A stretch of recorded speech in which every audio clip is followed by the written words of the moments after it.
All right, thank you. Not according to here. Now we're on. Now we're on. Good evening, everyone. This is the Planning Board of Goffstown. Today is April 9th. Before we get going, I'm going to read a little announcement because, as you all know, we are still under executive orders regarding a state of emergency. So this board meeting actually has both in-person and electronic access. So as chair of the planning board, due to the COVID-19 outbreak and in accordance with Governor Sununu's emergency order number 12, pursuant to executive order 2020-04, which has since been updated, this board is authorized to meet electronically. We are present here in Town Hall in our regular meeting room, but both members of this board and members of the public are authorized to participate electronically, in this particular case by telephone.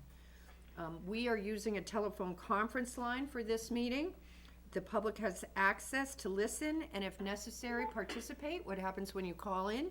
You're muted, and then if you have a comment, and that would be during public hearing, you press something and you, our administrator recognizes you and we unmute you to appear on the phone. You can dial 603-766-5646, and after you reach the conference call center, you're going to enter participant code 785645, followed by the pound sign. We've previously given public notice of this meeting and how to access it, and if anybody has a problem with accessing the meeting during our meeting, please call 603-384-3624. If someone is unable to attend due to electronic problems, we will reschedule it. Because we have members of the planning board attending telephonically, all meetings will be done by roll call, and with that, I'm going to ask everybody that is here to identify themselves as we normally do during our meeting. I'll start with the people who are here in the room. Tim. Tim Redmond. David Pierce. Gail Lebrecht, alternate and recording secretary. My name is Barbara Griffin, and if we can go to online, Joanne, why don't we start with you? Joanne Duffy, Planning and Economic Development Director. Peter? Karen Hughes. Karen? Karen is here as a regular member. Peter, are you here? Peter Georgiantis, Selectman's Rep. Yeah, Philip Spencer. Phil, are you here? Yep. Thank you. Is there any other member of the planning board present electronically? This is Jim Raymond, I'm here. Jim, thank you. But Kimberly's absent. Kimberly, are you I'm trying to call in, but I don't know if anyone can hear me. We can, Kimberly. Welcome. Oh, good. Barbara, they're all supposed to also mention if they have anybody in the room with them.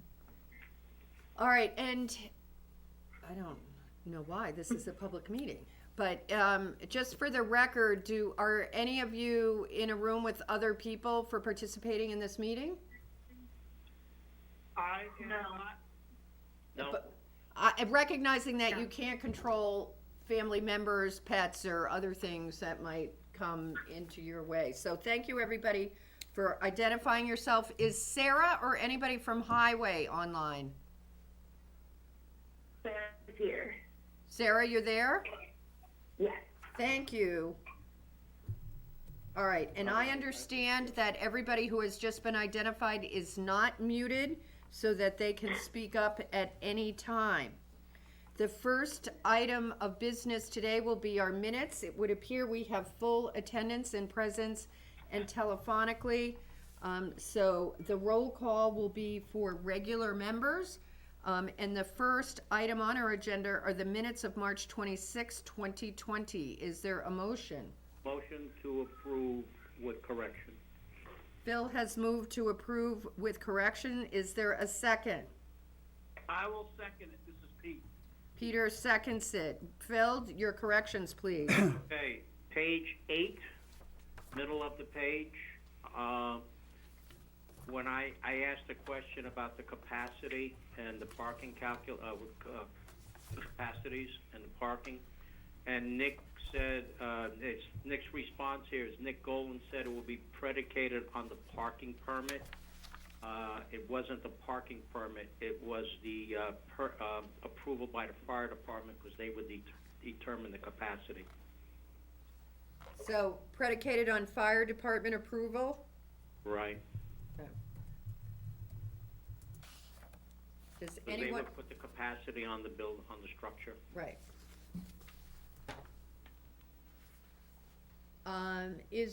Are there any other comments or corrections as to the minutes of March 26th? I'm seeing none, so I will call for a vote, and I will be calling members present in the room first, followed by online. Tim? Abstaining, I wasn't present. I vote yes. Peter? Yes. Karen? I'm abstaining, I wasn't present. Phil? Yes. Jim? Abstaining, I was not present. Kimberly? Yes. Thank you. Gail, is that a complete vote? I've got 6. Kimberly, Jim, Phil, Karen, Peter. Karen. Got it. Okay, we have it. I understand, Phil, you were reelected this term and you have been sworn in, is that correct? Correct. Kathy Ball swore me in the other day at Thank- Town Hall. Thank you, and Jim, you've been sworn in also?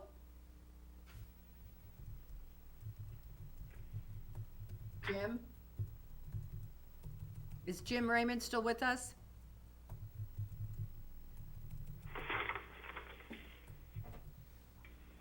Why I like these so much. All right, moving on. I have been informed that Jim has been sworn in, so I understand it's not an issue. We do have an issue in regards to appointments to committees at the beginning of the year. A planning board representative to the EDC, Tim Redmond, has graciously served in that capacity. Is anybody, including Tim, maybe interested in continuing that?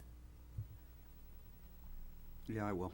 Tim has indicated he would continue that. Do I have a motion to appoint Tim as the planning board representative to the EDC? So moved. Phil, thank you. Is there a second? I'll second. Karen, Hughes. Karen, thank you. That will require a roll call vote. Kim, excuse me, I'm going off paper list. Tim? Oh, yeah. I vote yes. Peter? Yes. Karen? Yes. Phil? Yes. Jim? Yes, I'm sorry, I turned off my phone inadvertently, so I was sworn in too. Thank you. And Kimberly? Yes. Yeah. Okay, thank you. Sure. Yes, Tim? I would like to say on the record that I would like to see more members of this planning board be willing to step up and take these other positions. There seems to be a sort of a, other than Jim stepping up for CIP and myself for a long time, and there is Southern New Hampshire Planning, I know, but I would like to see some of the other members step up in the future and accept positions. Well, and just so all board members understand, EDC meets once a month. Tim, in his capacity as CIP and EDC, has always been more than welcome to have other members come. I'm on Southern New Hampshire Planning. People are always welcome to come to those meetings. In electronic land now, it might make it a little more different. It certainly would be different, but just because someone has been appointed as a representative to a board, I don't want any board member to think that that precludes their participation in that task, and you will quite often find that the person who's been appointed would be more than happy to have you serve as an alternate or perhaps go to meetings on behalf of the planning board when they can't. I don't want to see it go to the point where we have to have the chair assigning these on a rotating basis, because that would be the fair way to do it. I did wait long enough for someone else to speak up, and since no one else spoke up, I accepted the position. All right, thank you, Tim. All right, I am gonna move on to the, Excuse me, Barbara? Yeah. I just want to get on a record, being a selectman's rep, I can't be on any other committees because we already have selectmen on those committees. I understand that. All right. So the reason for your silence and volunteering is notice. Thank you. You're welcome. All right, I am gonna move on to the first item of old business. This is in regards to map 3, lots 47-1, 47-2, 3, 4, 6, 7, 8, 9, and 10. This is a site plan review hearing for a proposal to add commercial ground-mounted solar arrays to those lots. Also being proposed is to do a lot merger, merging the lots in creating 3 separate lots. The property is located off Shirley Hill Road, Route 114. The property owner is Gentle Slopes Land Development LLC, care of James McClellan, who is the applicant, is GSSG, New Hampshire LLC, located off Shirley Hill Road. This property is zoned commercial industrial flex. We have previously accepted this application. This public hearing has been continued from March 12th, 2020. So Joanne, you want to bring us up to date on this? Yes, so the last time the applicant was in, was, as Barb had stated, was on March 12th. At that time, they had totally revised their plans from the previous plans that you saw. So they're here tonight. They've addressed most of the staff comments. There's a few things that which we'll need to review. There is a lot merger which will be done afterwards. We've already received the paperwork, so it just needs signature if a plan does receive approval. That's on hold for the meantime. There are no waivers requested. The applicant is in receipt of the DPW template regarding the maintenance, the drainage maintenance agreement. So Sarah just needs to do the final review, so that was ready. And the other change, we did get a follow-up from the engineering office that the applicant was in contact with Bedford, initially representing the abutter from Bedford who was and Bedford Design did respond in an email that I did read, and they had no further comments. Moving forward, there's a question about whether or not the applicant will be reclaiming the shared driveway access, which is the paved area that David Valancourt spoke about. That property is actually a right-of-way for the benefit of the salvage yard. It goes over the land owned by the solar array company, or I should say Gentle Slopes. And that needs further discussion with the board. The applicant is prepared to have a discussion this evening about that. We have received comments from DPW. There are only 4 comments remaining on the list. Fire department comments have been addressed, and that's basically it. So the biggest issue currently is the driveway, and who's going to do what with it, and who's going to, whether or not anyone will make some improvements with it. The applicant will speak with the board on that issue. Okay, thank you. Any questions for Joanne before I go to the applicant to present any changes to the plan or what the plan is at this point? If I could just say one additional thing, Barbara, you all should have a letter that you received by email, and also for those of you that are at the meeting, it should be on the table. It's a letter from NESG, and the title of it is Hebert's Used Auto Parts, and it's referencing Gentle Slopes, and it was received from Michael Redding, who is currently present with you. Yes, he is.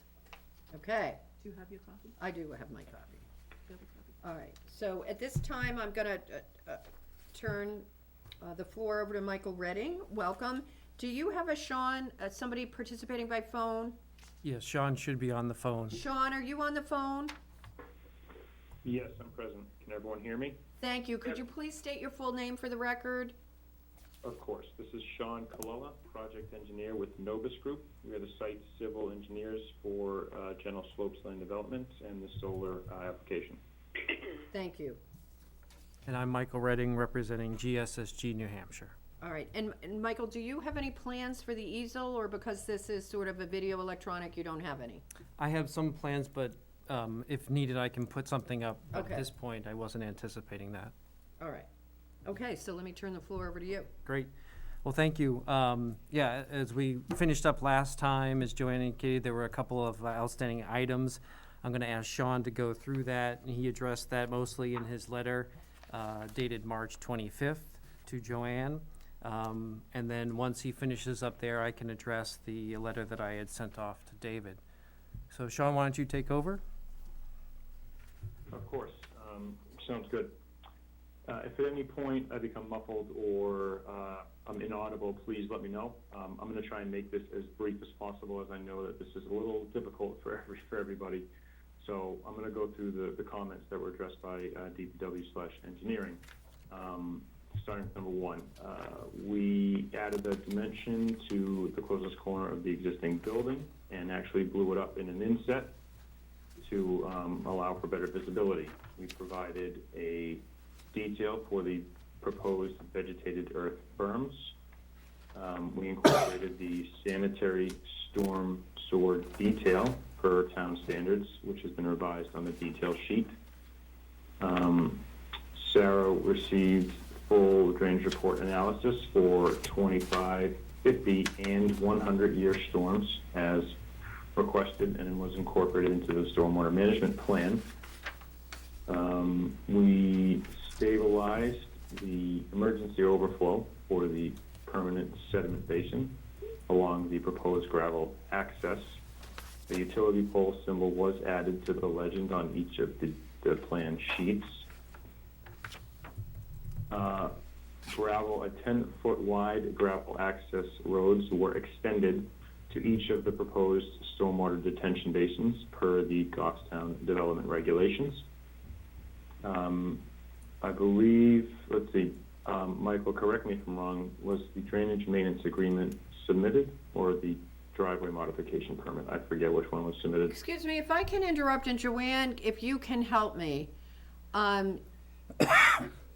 Are you referring to any things done since the plan submittal that we received? And the reason I ask that is my recollection was the package we got, Joanne, there was still some question about the access to all of the drainage easements, and what I just heard is that is now resolved and agreed to. Is that right? The comments that you have in hand have already been updated based on Sarah's final review. So Sarah's final comments, numbers 1 through 4, are still, I guess you'd call it outstanding. They're not, I mean, they can be addressed conditionally, but those are the comments that are remaining since Sarah's last review of the drainage. Okay. Well, of everything, not just the drainage. Okay, so Sean, in your meeting, in your presentation, you've started on page 3 of your letter, specifically in regards to the DPW comments. Yes, that's correct. Okay, thank you. I apologize for the confusion. No, well, that's what- Thank you for clearing. That's what these meetings are, I think, much more difficult because of that, so I just wanted to make sure we're all on the same page. Tim has a question. Tim? Joanne, what were the questions 1 through 4 you're talking about, or the comments? Are they the ones we were already discussed? If So you, if you get the staff report, Page 5. to the date, page 5, David had it. dated April 3rd, on page 5, you'll see in the center of the page, DPW/engineering comments. Those 4 comments are the remaining comments that DPW had on the latest set of plans that we've received. Thank you for that, Joanne. Excuse me? Thank you for that. You're welcome. All right, so Sean, thank you. I think you were on page 4 of your letter, when I interrupted you. Yes, that's correct. We're on page 4. We just, Michael can touch on the driveway modification permit in his discussion. What else? As Joanne discussed, we need fire department comments, and then the last discussion topic that I wanted to address and confirm is that we did in fact reach out to Bedford Design, as Joanne had previously mentioned, and I sent plans, full set of plans, and the stormwater management report over to Mr. Bob Baskerville, and he replied in an email that he had no additional comments. So we've essentially, I believe we've addressed that item as well. So those are the big ticket items, the changes from the last time the board has seen the plan set. So I don't have any more additional comments or changes to the plans. And then I believe Michael will address the driveway concern. Okay. If there are any questions, I apologize. If Yeah, there's all any right, so questions, I can- why don't we keep the let's make sure that there's, no comments, or if there are comments, let's address them for everything other than the driveway issue. Perfect. The remaining 4 comments that Sarah had provided, Sean, do you want to review those and discuss those? Well, why don't, just so we're all sure, so the comments were, and they have been suggested as conditions of approval for this site plan to us by Joanne, is that a drainage maintenance agreement will be required, and I believe Sean has said that a drainage maintenance will be submitted prior to the pre-construction meeting, and I think, did I hear Joanne, they've been provided our template? Yes, that's correct. The second condition has to do with the driveway. Thank you. The third one is the pre-construction meeting, and is that an issue for the applicant for the that's agreed to. And then the fourth condition is that a site inspection by the town or the town's representative paid for by the owner is required for general plan conformance, erosion control, and drainage. A final inspection will be required before a certificate of occupancy is issued, and an escrow payment will be made to the town prior to the pre-construction meeting. Sarah, is that an accurate reflection of the DPW's position in regards to a site inspection? Yes, it is. All right, I have a question, Joanne. And my understanding of all this is still very basic after all these years. Why does somebody putting up a solar panel get a certificate of occupancy? Well, it's just like if someone were to, for instance, make modifications to a parking lot or something like that. It's not so much that they probably don't get an actual certificate, but all of the departments sign off on it before they can actually operate. Okay, so we're not expecting Mark to go out and do No. construction review of this project, because this would be beyond the scope of what he would normally do as a building inspector. Correct. So the certificate of occupancy, so it's clear on the record, refers to a sign-off that everything has been completed in accordance with the plan. Correct. Okay.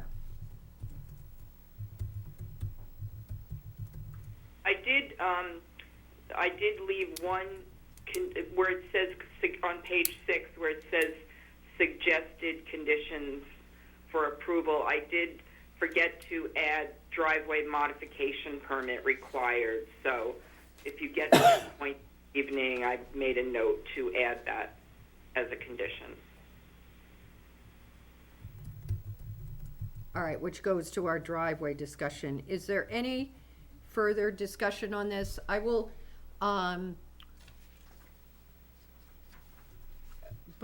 before we get to the driveway, I guess what I'd like to, Tim, do you have a comment?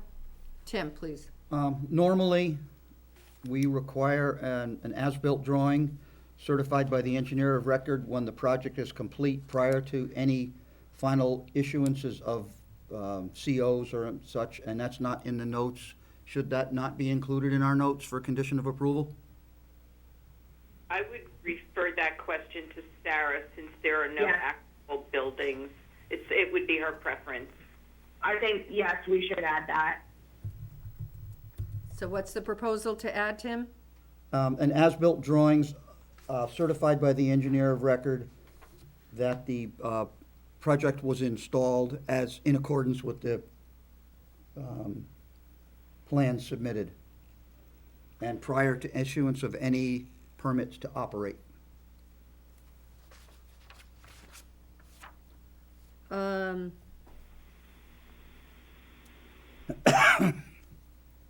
right, well, then I have a question for Sarah then. Then what's the escrow payment for if they're gonna pay for a third-party as-built certification? The escrow is for inspections during construction to make sure their erosion control is installed, that they installed upon the shown plan, and then finally to check to make sure that what is shown on the plan has actually been installed at the site. Okay, Drainage and, yeah, no, I just wanna make clear, because we just added something that involved dollars. Tim? so I have a question for Mr. Redding. There is going to be wiring and such here. Who inspects these elements of a solar farm? Is there any governmental inspection of the facility itself prior to being put online with public service? Certainly, the all electric has to be done under the supervision of a licensed electrician. And then for certain elements of it, your building inspector will want to see some of that. But for the most part, anything that isn't like a direct connection to underground or something like that where it goes away, there wouldn't be a necessary inspection for that. So a lot of the main terminals get inspected. The casings around the transformers get inspected. Final terminations between underground and above ground get inspected. And again, that's all very typical for an electrical inspection. So if the town inspector couldn't handle it, we've worked with the state inspector, and that can be a resource that he can draw upon, that's, at the town's disposal. I just want to make it clear for the record that we talked about the building inspector not being involved because there's no actual CO, but there is an element that the building inspector will have to look at, so that should be, the board should be aware of that fact. All right. Okay. Does anybody have any other questions or comments on the non-driveway portion of this plan? Barbara? Yes, Phil? Just to follow up on the electrical, when it was mentioned about the electrical connections where it goes out, is there inspections, and he mentioned state inspector, if it was necessary? I guess I'm not clear on what portion is the town building inspector going to be inspecting. What portions are somebody else? Because this is not something that a typical building inspector encompasses on a regular basis, this type of electrical connections. So I'm just wondering, when he mentioned the state inspector, are there inspections by Eversource that have to be met? I'm just not sure how those inspections are kind of spelled out. Sure. So, yes, there are inspections by Eversource. There's inspections that would be typical under the town standards for electrical connections of this type. As far as the kind of complexity that you're referring to, a lot of that gets handled by Eversource and the licensed electrician. So it doesn't really get into the town building inspector doesn't really have to get involved. Where we find that the building inspector provides value is verifying that conduits that are underground are in proper conduit types, that any sort of above-ground piping is protected and in accordance with the National Electric Code, and that any sort of terminations that go to a cabinet are verified, meeting the right cabling and the type of enclosures. So it's not too complicated that a building inspector with the town couldn't handle. And like I said, I offered just that in the case that there was something that he had questions about, the state inspector is quite familiar with these systems and could offer advice. Yeah. Okay, thank you. All right, anything else? All right, at this time, I'm going to open the public hearing for comments in regards to the plan other than the driveway, because I'd like to hear from people in regards to the design and what work has been done in regards to the actual placement of the solar array and the access and the drainage. If you are online and you would like to speak to this, you should hit *9, and the administrator will unmute your phone, and we will be able to hear your comments. So if you are here and you'd like to make a comment on something other than the driveway, I'm gonna open it up for the driveway after we talk about the driveway. But I wanna make sure we sort of deal with the sort of functional part of the solar array proposals separately from the driveway. Is there anyone here who'd like to speak in regards to this portion of the plan? All right, I'm not hearing anybody, so I'm gonna suspend the public hearing at this time. We'll reopen it after the driveway. All right, so this has a driveway on property owned by the applicant that is shared. If I can just make one point. Sure. The applicant doesn't own, Oh, the applicant is not the owner of the because we're a property, I'm leasee. sorry. Yep, we're just leasing the land, yep. Okay. But it's an easement to the business that uses the access. Correct. And a driveway modification permit, by the way, Joanne, is on your conditions, it's number 2. Oh, I'm blind, thank you. So the issue came up in our last meeting about the condition of the driveway and what could be done.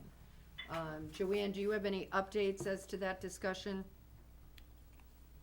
So, like I said, I have the update that we've received from the applicant is his letter dated April 6th, where, I guess to sum it up, is that they would not be offering to do any improvements to the current paved area unless there were damages, and I think it's on the second page. They say that they would be willing to share in the costs for a new driveway in whole or in part if damages from their construction activities were greater than $10,000. They would contribute 50% of the total cost of replacement up to a maximum of $30,000. I don't know if Mr. Redding has had conversations with Mr. Valancourt. I have not heard anything from Mr. Valancourt at all. He was at your meeting back in early March. Right, no, I know, so I just wanna make sure we understand, what we're talking about. And Mr. Redding, if you could, on the plan, tell us what plan sheet would be best to look at to see the the driveway for the portion that we're talking about.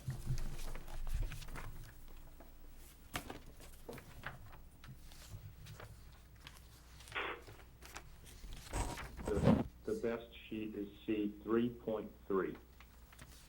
3.3. Madam Chair? Yep, Just to make a point for people that are on TV and can't, the letter is from, it's to Heber's Used Auto Parts that's being referenced, that's dated the April 6, 2020, and there's no CC to the town, but this is a letter from the applicant to Heber's that we're discussing. right, well, right now, I wanna discuss the actual plans sheet C33, because, and the reason I ask that is, the road is admittedly not in great shape, it's been patched, but we really didn't talk about that section of the road except in gross, and I went out and I looked at it, and there are 2 culverts underneath the road there that appear to be sort of obviously contributing to some of the degrading of the road surface that has been patched. And it appears that there's a fair amount of water flow that came through there. So I was not sure exactly what was there. And I think, Sarah, somebody has been able to go out and take a look at it. So I have a lot of concerns about not only the road surface, but what might happen to the culverts in regards to that. So could the applicant, and whether it's Mr. Redding or Mr. Colella, I think, Correct, yep. can answer, these are pretty big panels that come in on trucks. What is your estimate of the truck trips and the weight that will be coming into that site? I think we talked about that last meeting too. We talked about the size of the panels, and it would be a fair amount of traffic, maybe only one time, but a fair amount. Does anybody have any idea what we're talking about? Sure. Why don't I address it, and then Okay. Sean, if you want to jump in. I'd like you to look initially at C 2.2. Okay, So C 2.2 shows the intersection of the existing paved driveway as it intersects Shirley Hill Road. right, Okay, so that paved section begins there and goes all the way up to the point where we're showing our new gravel access drive. So what we're really talking about is that paved section that Mr. Valencourt brought up last time, that he was concerned that our construction activities would further degrade the condition of the road. So, if it would be all right, I'll just dive into my letter and answer your question as a course of that discussion, or would you like me to answer your question about trucks first? why don't you answer my question about trucks, because I know that's not in the letter. Okay, so, the solar panels that will be delivered are not extremely heavy. I don't have an exact weight for you as far as what that tonnage would be. It would be fairly, you could say comparatively lighter than what you would expect for like a building or major construction, because the panels are, to give you a perspective, when they arrive, they are staged, brought to the location where they're going to be installed, and people just physically handle them and put them onto the racking system. The racking system is typically a light gauge galvanized steel, very, relatively thin, but the way that it's constructed gives it a tremendous amount of strength. Again, not offering a lot of weight. When the trucks arrive, it'll probably be, with this size of an array, it'll probably be, I'm gonna say 3 trucks bringing, tractor trailers bringing the panels, and then maybe 2 trucks bringing the light gauge steel that it would follow. We'll have to locate that in a spot on our leased area, and provide for the proper maintenance of that. But in comparison to the wreckers and the others that come through there with Hebert's Auto, there's some comparison to the weight, depending on how many Right. vehicles he's receiving. And so I don't think that we're tremendously larger than what the road would maybe see. You're talking approximately 5 truck trips, not more than 5. 3 trucks. For the per major panel. deliveries, yes. Okay. Tim, did you have a hand up? Yes, I do. I think we're overlooking a different element of this project, the construction of the new gravel access road that's gonna have to be built all the way to the site, including the turning areas and the access to the solar sites. Those are gonna be construction trucks loaded with gravel and crushed materials, so Okay. we're talking a lot of heavy truckloads coming and going. I don't know what the calculation is for cubic yardage or tonnage for that project, but the tractor trailers with the panels is the least of the concerns. They should be more concerned with the construction traffic to build the road. Okay. Mr. Colello, do you have any idea what kind of traffic you're talking for that? I don't at this time. I haven't done the calculations. Okay. All right, thank you. So, Mr. Redding, then why don't we talk about the section that we're talking about that needs The to, paved section, certainly, yes. So, I wrote this letter, I sent it off to David, I included Joanne in my email, that I sent this to him. It included a picture, a drawing that showed pictures of the, pictures of the pavement that have been patched, yep. And so just to kind of start some sort of kind of photo representation of what the concern is. And it's completely valid. Mr. Valancourt and I had, I felt, a very good conversation. He reviewed the letter. He thought that it characterized the condition fairly well. We both recognized that the construction activities could certainly weaken or exacerbate the current conditions. He acknowledged that he's been working to try to extend the life of the road. It was paved about 20 years ago for the sole purpose of his business. He's been trying to avoid, I wouldn't say avoid because he didn't use those words, but he's been trying to extend the life of the driveway by patching it, which is an absolutely reasonable way to go about it. We acknowledge that there are some areas where what are called kind of alligator cracks. So they look like the back of an alligator. That's why they call them that. Those areas, to me, have the highest potential for further weakening, and they break up, the chunks of asphalt come out, and you can create issues. So we talked about those. He agreed that, that he thought that those might be areas that he wants to patch before the construction starts, something that we wanted to continue having a conversation about. And then after that, we talked about how we were going to do some means to try to prevent any sort of impacts to his existing patches using steel covers or anything of similar nature, similar to the crossings where the culverts are. We could use steel plates to bridge that gap to offer added strength to those elements.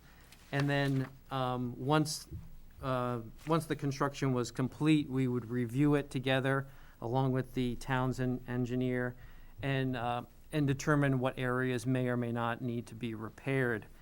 As we outlined in the letter, we're proposing to make these repairs.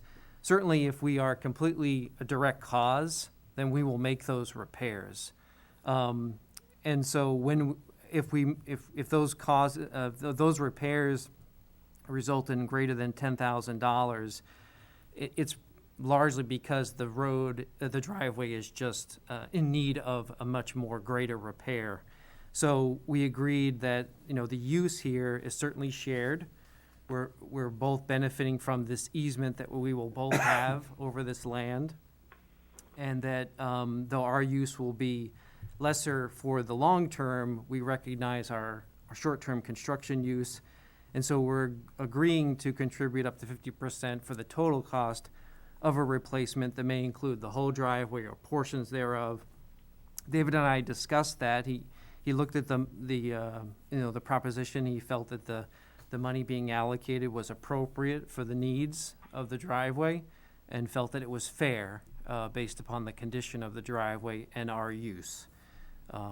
So I told him about the meeting and hopefully he can speak to the letter Yeah, I'm sure. in that regard. I'll have him speak. Sarah, did anybody from Highway go out to take a look at this? Because I think certainly the entrance to this driveway is probably a town issue at the very entrance, because we're gonna be reconstructing that road this summer, and there'll be some sort of a tie-in that happens there. So did DPW have any opportunity to take a look at it?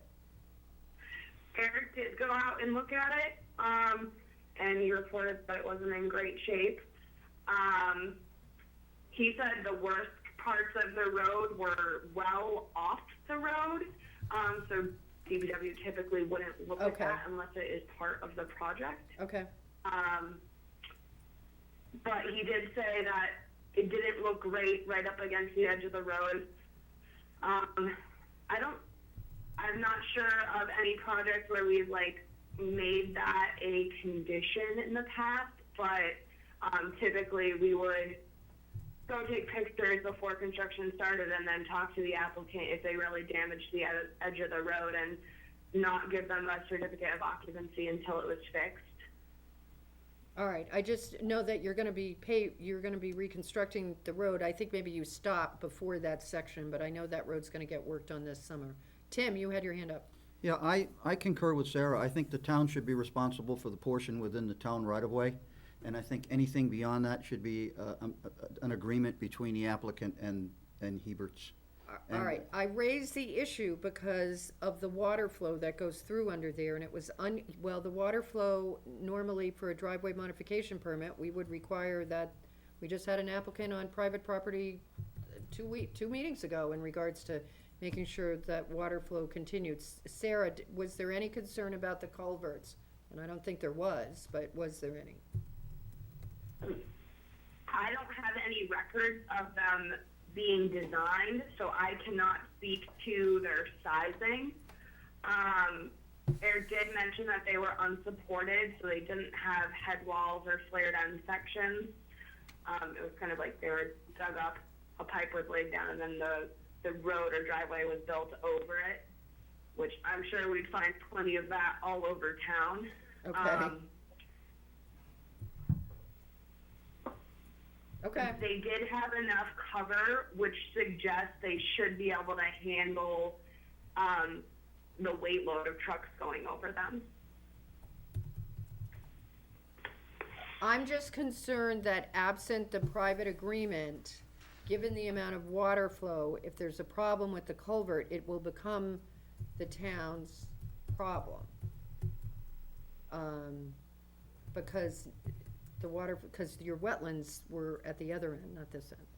Right, so if for some reason that culvert was the plug, it would likely pool behind that driveway and then overtop the driveway and create problems for access. So it would immediately become our problem Okay, to be able to just access our land. okay.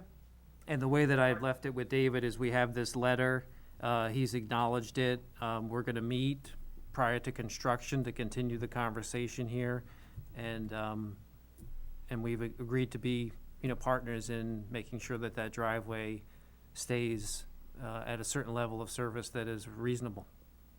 Okay, thank you. Joanne, did I hear you? Barbara, the fire department also requires that the driveway or site access has support, has to be able to support the fire apparatus vehicles. And I think we heard from Sarah that they feel that the culvert has that capacity at this point. Well, so then I go back to sheet C33, which is the issue for the culvert. I don't know that did we have any specific data in regards to the culvert? Because that was not part of this plan design. So I wouldn't have Correct. expected to have any detail for the culvert. So is the statement on the record that because we expect it's going to be able to support the fire truck, that it will be supporting them afterwards? I'm a little concerned about the amount of heavy traffic, as Gotcha. Tim, that we're Gotcha. gonna end up with failed culverts, that in fact, because there was never probably a driveway permit or whatever back then that addressed it. Right. That we're now gonna have a plan that's approved, and we're gonna have problem culverts that the fire department is gonna want to be able to Okay. pass over. That's my concern. Well, would it be acceptable to the board then, in addition to us doing this pre and post assessment and monitoring during the construction, that we include, in addition to the pavement, the culvert? Yes, thank you. Then we are acceptable, we would be willing to take on that Okay, Tim. responsibility. And in the absence of comments from Mr. Valencourt in the public hearing tonight, I would request that Mr. Redding get a signed copy of his agreement with them to submit for the record, so that Mr. Valencourt has agreed to it, and it is not just your representation. Thank you. Great. And Barbara, if I could just add one thing. Yep, Staff and I, DPW staff and I discussed this, and we felt it might be a good idea to have as a condition that the two owners come up with a maintenance responsibility agreement, because moving forward, 10 years from now, when there's a problem with that road, there's nothing that says who's responsible for it. So it might be a good idea to get that as part of this approval. Tim, I disagree with that, Joanne. This is private property.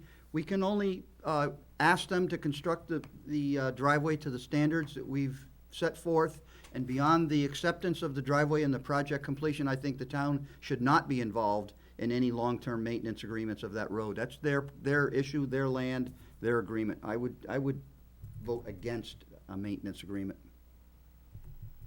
It would, my suggestion would be not for the town to get involved, but for the town to require an agreement between the two parties that we have a copy of, because if, for instance, something happens to that driveway, the fire truck will not be able to access. Well, that's their liability. They accept like any driveway or any private piece of road in the town of Goffstown. If I don't maintain the culvert in my own driveway and the fire truck can't get in, then that's my problem. So I suggest we leave it to them. I don't really think we're within our bounds to require that they have an agreement between them. They already have an easement agreement, and that's their business, not ours. Yeah, it would be similar to like a shared driveway and discussing who's gonna snow blow or plow the section where we meet. And that's what David and I have already started. We've got, I think, a fairly good conversation going that I'm confident will continue. Other members of the board wish to make a comment as to the driveway issues? Seeing none, and if, just for the record, if a board member decides that they need to leave the meeting, if they can just let us know before they exit the meeting. All right, at this time, I'm going to reopen the public meeting, the public hearing. We'll, of course, take comments on anything in regards to this plan. This plan is map 3, lots 47, 1, 2, 3, 4, 6 through 10. And if you're online and you have a comment, I ask that you hit *9 and you will be unmuted by the administrator helping us with this meeting. Is there anybody here who would like to make a public comment at this time in regards to this plan? There's no member of the public here present in the room. Is there anybody online who would like to make a comment in regards to this project? Seeing none, I'm going to close the public hearing at this time. Board members, we have on page 6 of our town administrator's report suggested conditions for approval of this site plan. Tim, we talked about a couple of other things that were going to be added to it. Do you have them? Me? Yeah. Yeah, I said that I think that in conjunction with number 4 from engineering, DPW engineering, about the site inspection, that we would require a certified as-built drawing that would be certified by the engineer of record when the project is complete, that it has been built in accordance with the submitted plans. Was there another one? I only had that one. Would that be added to number 4 or become That would be an number- extension or of. number 11? That'd be an extension of, well, it has to go to the site approval, yeah. Site inspection and approval. But, has that been, yeah, it'd be number 4 on page 6 for the suggested conditions of approval of plan. You would just add that language to the number 4, because it just goes along with it.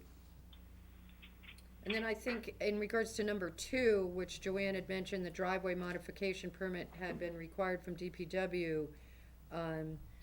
The applicant has offered, and I think for purposes of the file, that the agreement on the paving of the access portion of it would be submitted to the town for the file in regards to, with Mr. Valencourt, what your agreement, so if this is your agreement, we'll get a copy of it, so Right. we know what it is. Yeah, that That goes with, would replace item 5. I think that's in addition to item 5, right? Well, no, because their point is, they're not necessarily going to reclaim it. Oh, I see. But at least, You're right, it would be a replacement of, but it is a signed document by both parties that Right. they both agree to it. so 5 would become the submission of a signed, agreed-to plan as to the specifics of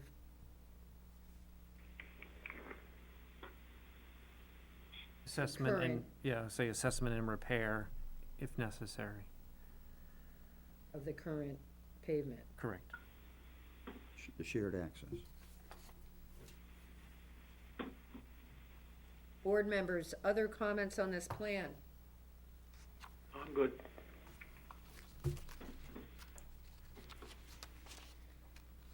Anybody else? I'm good. All right, well, we've heard this plan now a couple of times, dramatically different than the first application we had. Thank you for your patience. It would appear that planning staff is recommending approval, subject to conditions. Do I have a motion? Before you do that, Barbara, Yep, Tim? the fire department comments noted on page 5, did they need to be moved into, any of those need to be moved to conditions of approval? No, they've already addressed them on the plans. Thank you for that. The letter that Mr. Colello did address them. Make a motion, we approve with conditions. Second. Tim, do you have a detail of what changes to the conditions as recommended by the director that we're doing, the planning director? Gail, do you have them? Do you want me to tell you what they are? Yeah. Gail, why don't you tell us what you think our changes are?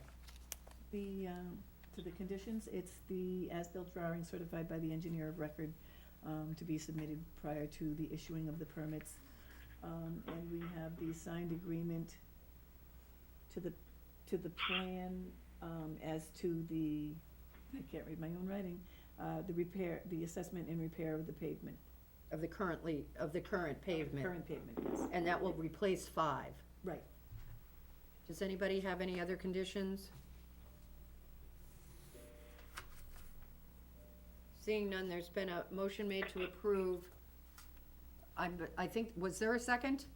Yeah, I second it. Thank you, Phil. I thought there was one. It's hard to remember when everybody's not right in front of you. Is there any further discussion on this motion? We have a motion to approve with conditions, map 3, lots 41, 2, 3, 4, and 6 through 10. I'm gonna call for a vote. Tim? Do we have to include the fact that they have the lot consolidation thing later on, or is that not? Joanne, I understand the lot consolidation will be a separate item, correct? Correct. The board doesn't need to approve the lot merger. I can sign off on those, but they wanted to hold them aside until the board actually approved the site plan, because if the site plan was for some reason denied, they did not want to go through with the lot mergers. Understood. So there's nothing that needs our approval in regards to the lot mergers? Correct. Okay. All right, now I will call for a vote. Tim? I'm in favor. I vote yes. Yes. Peter? Yes. Karen? Yes. Phil? Yes. Jim? Yes. Kimberly? Yes. Thank you. The motion carries. You're all set. Thank Great. you. Thank you very much. All right, the next item before us tonight will be Mass Road Crossing. This is the parcel across from what we refer to as the Villa on Mast Road. Jennifer McCourt will be attending on behalf of Mast Road, and I'm calling her in regards to coming in now.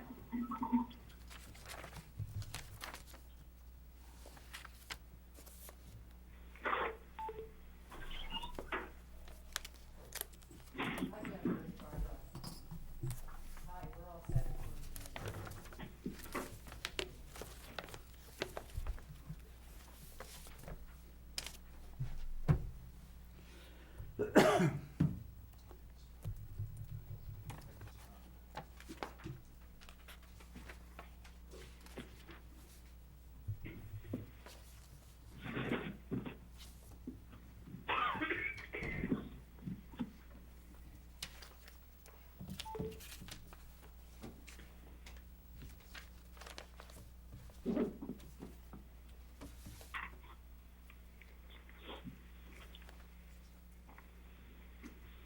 Since I'm not a voting member tonight, I don't need to, I'm recusing myself on this. I'll stay where I am. Pretend you're on the phone.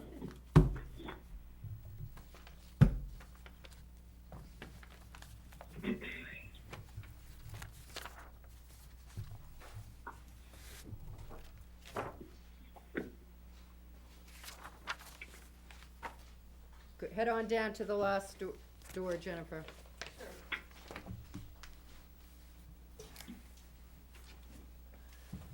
got things sort of reversed here to do it this way. It's okay. The wind is brutal out there. Is the wind picking up? They said it was I gonna get. almost didn't make it in. This was like a sail. That's good, it's gonna dry the ground out tonight. All right, well, you get set up, Jennifer. I'm gonna start doing our thing, all right? Sure. This is an item of new business here tonight. While this may seem like it's not new business, because the applicant has been here before, this is in fact a new application. This is in regards to map 5, lot 60. This is a completeness review relief from the outer 50 feet of the 100-foot wetland surface water conservation district buffer, and a site plan subdivision review application of Mast Road Crossing LLC owners. This is located at South Mass Street, Mast Road. It is a proposed 42-unit condominium development for 55 years and older that will be partially located within the outer 50 feet of the 100-foot wetland surface water conservation district buffer. The proposal is to build 19 duplex units and 1 fourplex unit building. The property is zoned commercial industrial flex zone and is located in the wetland surface water conservation district overlay. This was actually continued from the February 27th meeting. The application has not yet been found complete. There are some waivers requested. Members should have that information in front of them in regards to the lighting requirement, school impact fees, closed drainage system, and infiltration pond access. Joanne, is this application complete? Complete? Yes, it is. Okay. And is there a recommendation as to regional impact? There is no regional impact. I would suggest that the board request that the applicant waive the 65-day clock, just in case we need to. Well, I mean, I think if it's complete, we need to accept it. I'm a little worried about all time provisions are sort of waived at this current time, so I'm not really sure what clock we're waiving at this point. Jim? Once you've accepted it as complete, Yeah, and you have 65 days to approve it, is that clock waived as well? I don't know. Jim, do you have an opinion on that? I believe it is. Yeah, I think they're all sort of waived right now. I'll look it up while we're talking. Okay, Tim? So I'd like to make a motion to find the application is complete and ready for review with no regional impact. Second. And is there any further discussion on that? All those in favor? Tim? Yay. I vote yes. Peter? Yes. Karen? Bill? Yeah. Yes. Jim? Jim's looking for. Yes. Kimberly? Yes. All right. Yes. The application is accepted. We do have the issue in regards to waivers. Do we need to accept those for purposes of discussion and acceptance only? I make a motion to, Grant the waivers for yeah, grant the acceptance? waivers for acceptance purposes only. Is there a second? Second. Been moved and seconded. Any further discussion? Seeing none. Tim? Yes? I vote yes. Peter? Yes. Karen? Yes. Bill? Yes. Jim? Yes. Kimberly? Yes. Thank you. All right, Joanne, why don't you bring us up to date with what we're looking at? Okay, so as you mentioned, this plan has been before the board a few times, but it's never been accepted as complete. Jennifer McCourt is here this evening to review the changes that she has made. She realizes that there are still items to be discussed and worked on. However, she would like the opportunity to present her plan, new plan, and have some discussion about certain items with the board. I believe she has some people on the phone. Is that correct, Jennifer? Yes, I do. The client, Norris Viviers, is on the phone. The traffic engineer, Steve Pernaugh, is on the phone, and the attorney, Dan Mueller, is on the phone. Gentlemen, can you all introduce yourselves, please, for the record? Norris Viviers here. Thank you. Dan Muller here. Thank you. Steve Purnell, you there? I'm not I here. hit *9. Can you hear me? Is that Steve? Yes. Yes, it's Steve. Could you state your name for the record? Stephen Perno. Thank you very much. So, gentlemen, I can hear you all.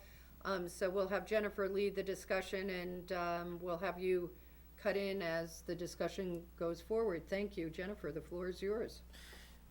Thank you very much, Madam Chairman. I guess one question for you before I start. Do you want me to start from the beginning, or do you want me to do like a really brief overview and get into the issues? Just a brief overview. Good. Okay, as many of you know, we're on South Mass Street and Mass Road. It's a condominium project with two areas of the condominiums because the project split by Dan Littlebrook. Since the last time I really think I presented this to you, per DOT's comments, we eliminated the Norman Road intersection, so the Villa Lane only has one access point. In doing that, we got a bonus in being able to minimize the impact to the outer 50-foot wetland surface water setback. Then we have the other side here that still has the loop road where we're using the driveway that goes out to Angel Point as one of the access points for Mass Road, and then coming back where this entrance is across from one of the Village Augustina's driveways. So going through that, I'm gonna just, to try to keep things easy, go through Joanne's review because it's fairly complete, and do you want me to go through the waivers now, or? Just briefly, it's my understanding that this plan is gonna be continued tonight to a date certain. Is that the applicant's understanding, or? I mean, we'd love to get it approved, as you well Okay, know, but it's just, I think with there's. 2 pages with the number of comments that are here. The thing is that a lot of these comments, like, there's one page on actually more than one page on one issue, regarding one of the waivers, which is the, impact fee. And a lot of these is just more explanation, because a lot of these comments are just more explanation because it's such a complicated project. It may be continued, but I'd like to try to get through as much of this as possible so that the next time we can bring in a final plan, because I really think we're at that point.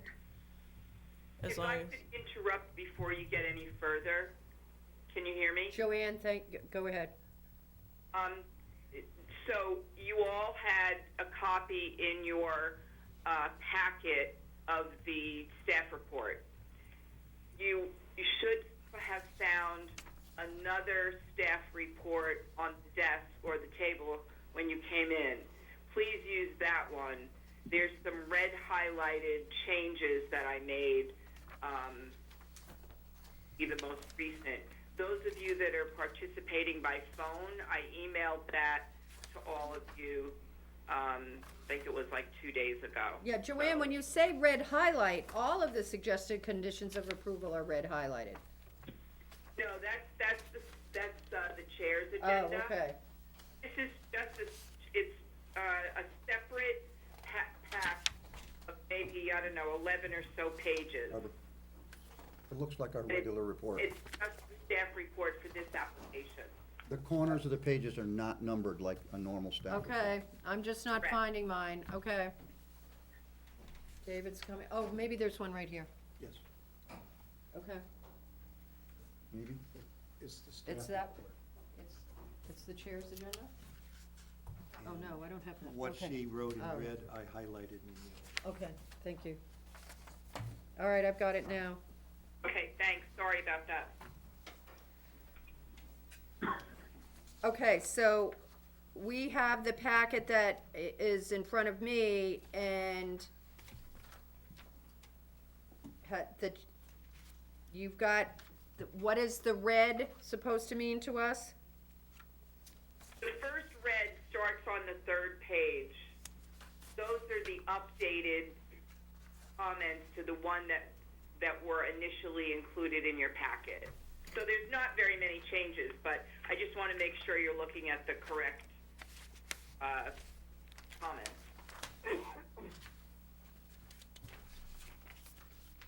I have to admit, I'm completely confused as to why I've got a different package tonight, but, let's try and go through it. Madam Chair? Tim? In regards to the waivers, I wouldn't mind if the applicant would give us an overview of the request, Yeah, before Why- we get into why the the details, maybe we just need to- to address the waivers. just so you can explain why you're asking for the waiver. Absolutely. The first waiver is regarding the requirement to have a closed drainage system, which is Appendix C, Section 4.A. And the proposed new roadways drainage systems must be closed drainage systems. Water is to be channeled into the drainage system through curbing or berms. In rural areas, asphalt berms will be allowed. Adequate treatment of the runoff must be provided before the runoff leaves the site. Multiple times we've talked about this site. This whole area here is relatively flat, and believe it or not, this area here is even flatter. And when I did have the road coming through here, because I had to get a culvert underneath the road, I was impacting the water surface setback a substantial amount, about 40 feet, to be able to outlet that pipe. To put curbing on here and putting in catch basins, I would not, because the is so flat, I would be impacting probably the inner 50 feet to be able to outlet it, and then I have to treat it. So then I'm putting treatment within that area also. On top of that, when this project went to New Hampshire Natural Heritage Bureau, it came back with 3 species of endangered species. And you have in your packet a email from Kim Tuttle from Fish and Game. The second paragraph says, "No catch basins in conjunction with straight granite curbing, as these are a source of entrapment and exposure to the collection and vehicle collision. Cape Cod's asphalt or sloped granite is okay, but she recommends that no sumps in the catch basins, in grass area, and other exterior development be removed, and just use catch basins so that the wildlife can go through and doesn't get caught." So for quite a few environmental reasons and just practicality, we're looking at just putting culverts underneath the driveways and then outletting to, I mean, this is just an infiltration pond. And, because this whole area right here has no outlet. It doesn't go anywhere. And this one won't go anywhere. This one I made because I did, trying to make everything drain a little bit. This barely drains behind units 1 and 2 until it gets into a larger detention pond. And then its outlet is just a cut in the berm. It's not even a culvert. So that, you know, because I couldn't get cover over the culvert to be able to do it. It's a very shallow detention pond. Same thing on the other side. I do have some relief here, but most of this is the same thing. working very closely with Public Service on their easement here. I barely got this outlet down here on this one to work. I almost had to get an easement from Public Service to go into their property a little bit, but I just barely got those grades to work. Another issue is that in speaking with the fire department, because people do park on the sides of the roads whether you like it or not, and with the granite curbing, it makes it very tight when the fire trucks or first responders are trying to get in through there. You can see by the traffic, the truck movements that I did, which is the very last page of the set. Got a bigger version, I know it's in color. There are some tight spots at the intersections with Mass Road and South Mass Street where it's this one here and this one here getting in is where, you know, if there's somebody parked there being dumb, it's gonna be even harder for a fire truck to get in there. So, and adding curbing there is just gonna exacerbate the problem. So that's why we're asking for that waiver for multiple of reasons, for environmental topography of the land. Tim, Just I'm general trying to safety. find the email you're referencing from Fish and Game. I can't find it in my packet.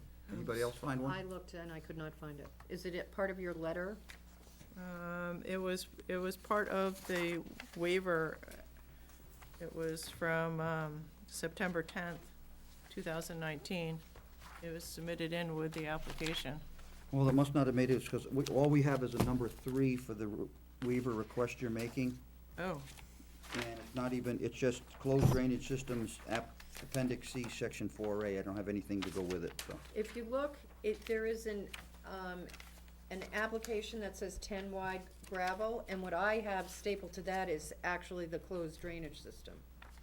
But not the letter from the No Fish letter and Game. from the fishing. yeah, because you should have had one waiver request. The waiver request that has this was the one that I submitted back in December 24th. That's why we don't have it. That has 3 of the waivers on Yeah, if it. you submitted stuff with that plan and it didn't come in with this plan, I suspect none of us have it. Okay. I'm gonna have to get copies of that. Because this was, I think, treated by planning as a new plan. No, because I submitted in December 24th. They reviewed it, and then I submitted in new, instead of coming before you, because there was comments that had to be taken, we just extended it out so I could address those comments. The new one was December 24th, not the not the March 6th or the March 27th submittals. Okay. So we've been. Joanne? Is anybody online, or Joanne, do you have the material that Ms. McCord is referring to that we don't seem to have here? I'm looking. The plans that were submitted in December were never seen by the board because there were there were too many items that needed to be addressed at that time. Right, I think the applicant withdrew. Not the. Not that one. Not that one, no, the Okay. one All before right, that. but the issue, Ms. McCord, is what we have is what was stamped, received March 27th, and it would appear what we have, and Joanne and people on the phone, tell me if you've got something else. In regards to the waivers, I've got a cover sheet for the relief from the outer 50 feet with the pages in regards to the procedure, and a December 24th letter in regards to the current site conditions, which was attached to this. This is actually dated December 24th. And then I have an application for waiver of checklist in regards to the 10-foot gravel road access, but that is dated 3/27. And the second page of that is is a write-up dated 3/27 of the closed drainage system waiver. So I'm actually not even seeing a formal waiver piece for the lighting. Am I missing that? Does anybody have a formal? No, we just have the one. Old file, I'm looking through it right now. Madam Chair, on the March 27th waiver, Yeah, the reason it says closed drainage system, because that was a mistake. It should have said, that's for the access drive. oh, it does, that, right after that it says 10-foot wide gravel. Yes, I thought it it was does. all part of the same. I apologize for that. Well, we're only gonna listen to the waivers tonight and we're not gonna actually discuss them if we don't have all the information in front of us. We're gonna have to get it on the waiver checklist form. And I'm even further confused because if you have the relief from December 24th, I don't understand why you don't have the waivers from December 24th. This is what I have. I don't Right. have what's in your email. You don't, it should have been attached to it. I have a one-page letter. Yep, that's this right here. Okay, Yep. all right, so that's, but we have it for that, which is the 50-foot. And you should have also had, that was submitted along with that, the two reports from Aaron Weschler.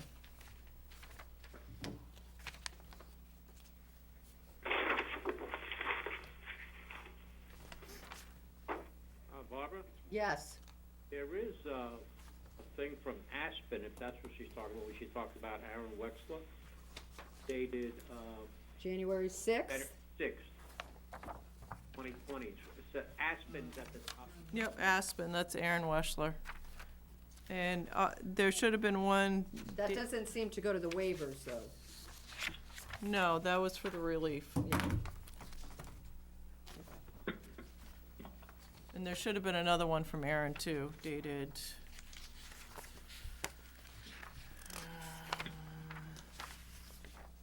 January 6th.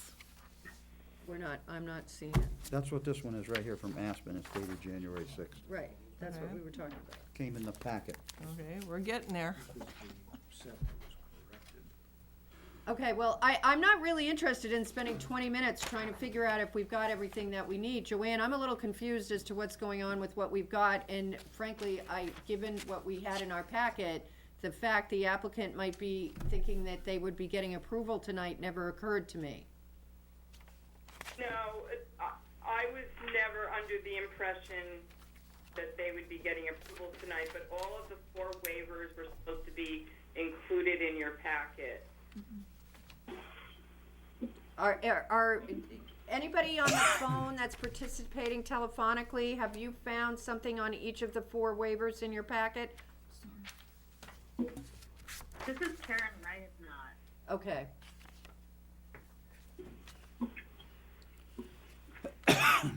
All right, I'm not hearing anybody else saying anything different. Yeah, but as to that's on page 9 of, right, the town administrator has got a write-up on it on page 9 in our report, but we were looking, specifically for the waiver request. Don't say the town administrator. I'm sorry, Planning and Economic Development, our planning director. Barbara? Yep, Phil. The only waiver that I actually see is, well, what you read before, the relief from the out of 50, and then one application for waiver checklist requirement. It's a 10-foot wide gravel road to access detention pond. That's all I have. Right, okay, so, I think we why don't, it would appear we don't have everything. We asked for an overview of the waivers. Ms. McCord has given us one in regards to, the closed drainage system, in regards to the fact that it's flat property, and you might actually be causing more harm than good if you have to do the closed drainage system, both as to the wetlands and as to the safety issues in regards to what would be needed to put in the curbing, or what you would need to do for the closed drainage. Sarah, do you have a position on the request to waive the closed drainage system?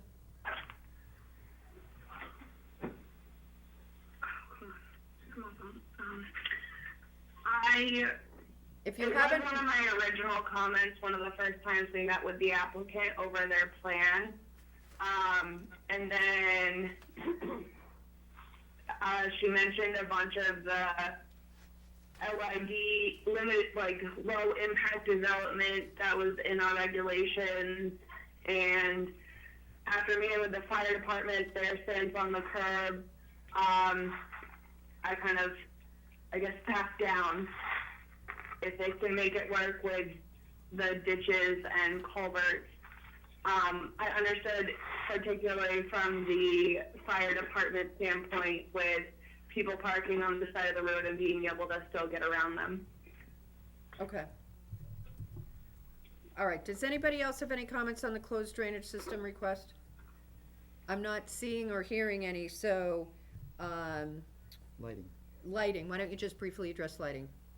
Okay, basically, because the houses are so close together, and we really didn't want to put in street lighting down through there. Each unit will have a light for the garage and a light at the doorway. In talking with Joanne about it, she suggested that the lighting over the garages be, motion censored. So I put that in the note on the sheet 3, so that, if somebody driving up, the light will come on so that you can get out of your car and get into your house. But we really didn't want to light up the world in putting street lights down through there. All right, any board members have any questions on that? All right, infiltration pond access. I'm going to briefly go over this, and then I know the attorney has the waiver on that was submitted is that you do have was written half by me and half by Attorney Mueller. Basically, it's this detention pond here, infiltration pond here, and then this infiltration pond here. This is a condominium, so it's gonna have a maintenance firm that takes care of everything, and they're gonna go behind all of these condos to mow and make sure everything's working properly. So that they'll be taking care of it, and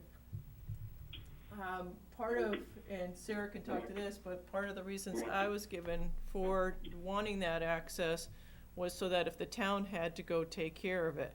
This is a private development. I wouldn't want the town out, the liability standpoint is huge, and like I said, the attorney can speak to it more, but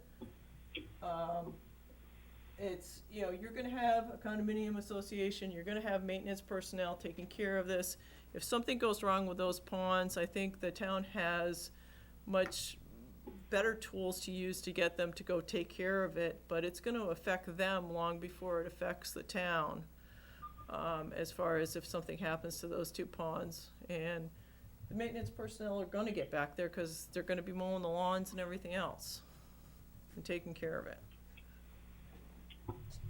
Tim, did I see a hand? We're not discussing them, right, tonight? We're just listening Yeah, to? we're just hearing. Okay, We'll I'll just, hold my questions for later then. okay. I guess, part of my concern is that, if we're not gonna discuss it tonight. She So- wants some she needs I- some I- feedback I if she's want- gonna come back. I'm I asked Sarah for terribly, her comment on the drain. terribly sorry you don't have the material, I just It's don't know not what else your- to do. Right. So I understand Tim's point, they're coming back, but the applicant needs to have feedback and know where they stand. Sarah has commented as to the closed drainage system, that after further discussion, she's sort of agreeing with the waiver, and I know it's sort of reluctantly, but she recognizes the benefits that the applicant has pointed out. We've just asked about the access to the maintenance ponds. Let's have comment and discussion on that, Tim.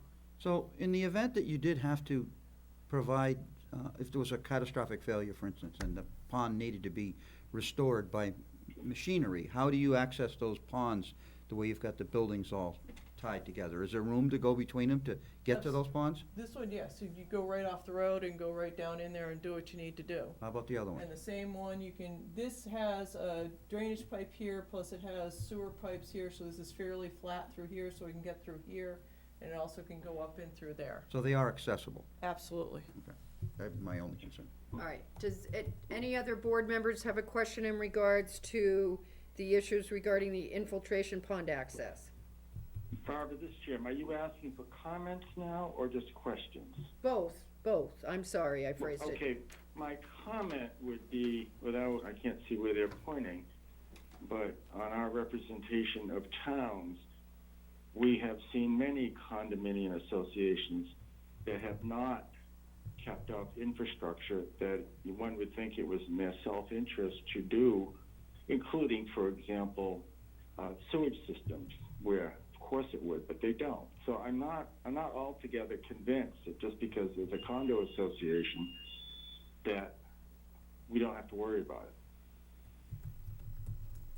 Thank you. Other questions or comments? Jennifer has got her hand up. Jennifer? Dan may want to address this, but like I had said, is that, yes, there are some condo associations that don't keep up their infrastructure. This is one of those infrastructures that's more in your face and not buried under the ground that you don't see, like a sewer system. Number two, I guess I'd ask Dan to talk to this a little bit more, is regarding other tools the town has to get the condominium association to take care of itself, instead of having the town actually go on the property and do work. Dan? I'm here. Can you hear me? Yeah, thank you. Okay. In terms of, if I can speak to Mr. Raymond's comments just briefly, I would note over the last couple years, the condo statute in the state has changed to some extent to put some heavier duties on boards and associations than there were beforehand. And obviously one of the general duties of a condominium board and a condominium association is to maintain the common elements of the condominium, which in this case would necessarily include the detention areas. In terms of, if you're going to have it so that the town can get in there, the town would need an easement.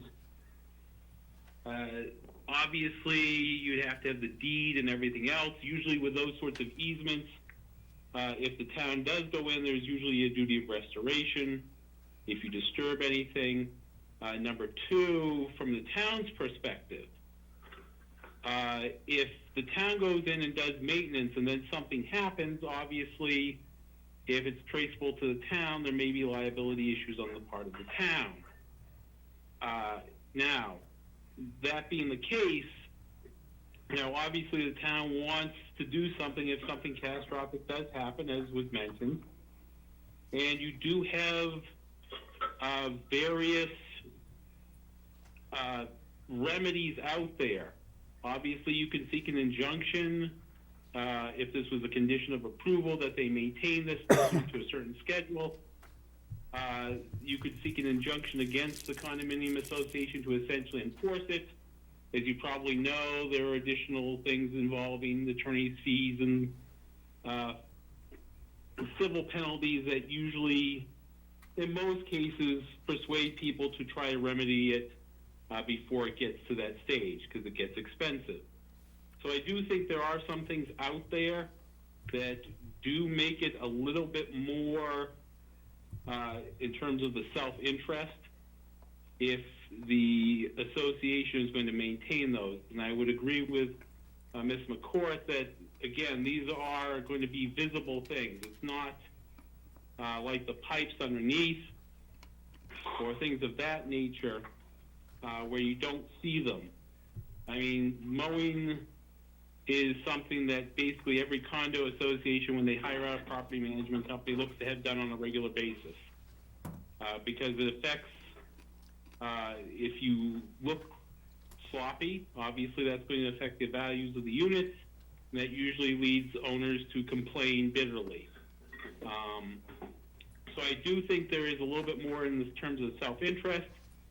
There's also, again, a little bit more under the current condo statute than there used to be in terms of the duties of board members to essentially watch out for the association.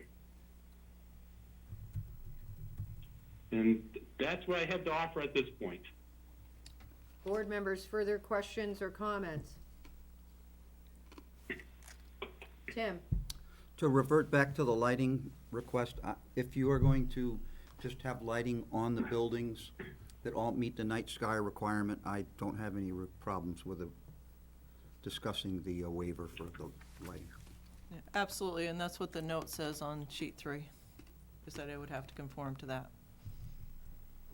Further questions or comments? I would comment simply that in a quick review of the declarations of the condo documents, infiltration ponds are not mentioned anywhere in maintenance and repair or common area.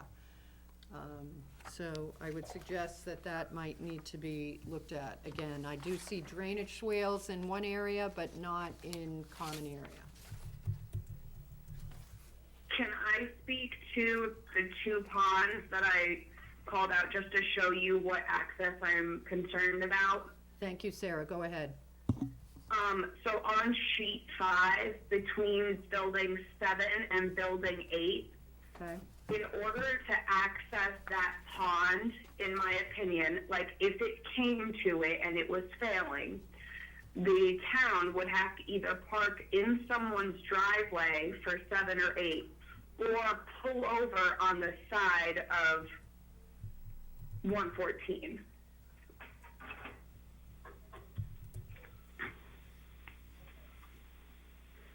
Okay. And then the next one is on sheet 6. Okay. The pond behind buildings 9 and 10. Yeah.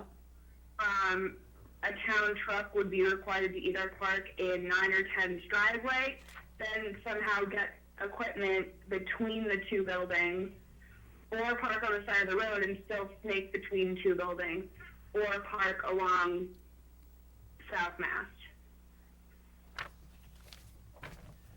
Okay.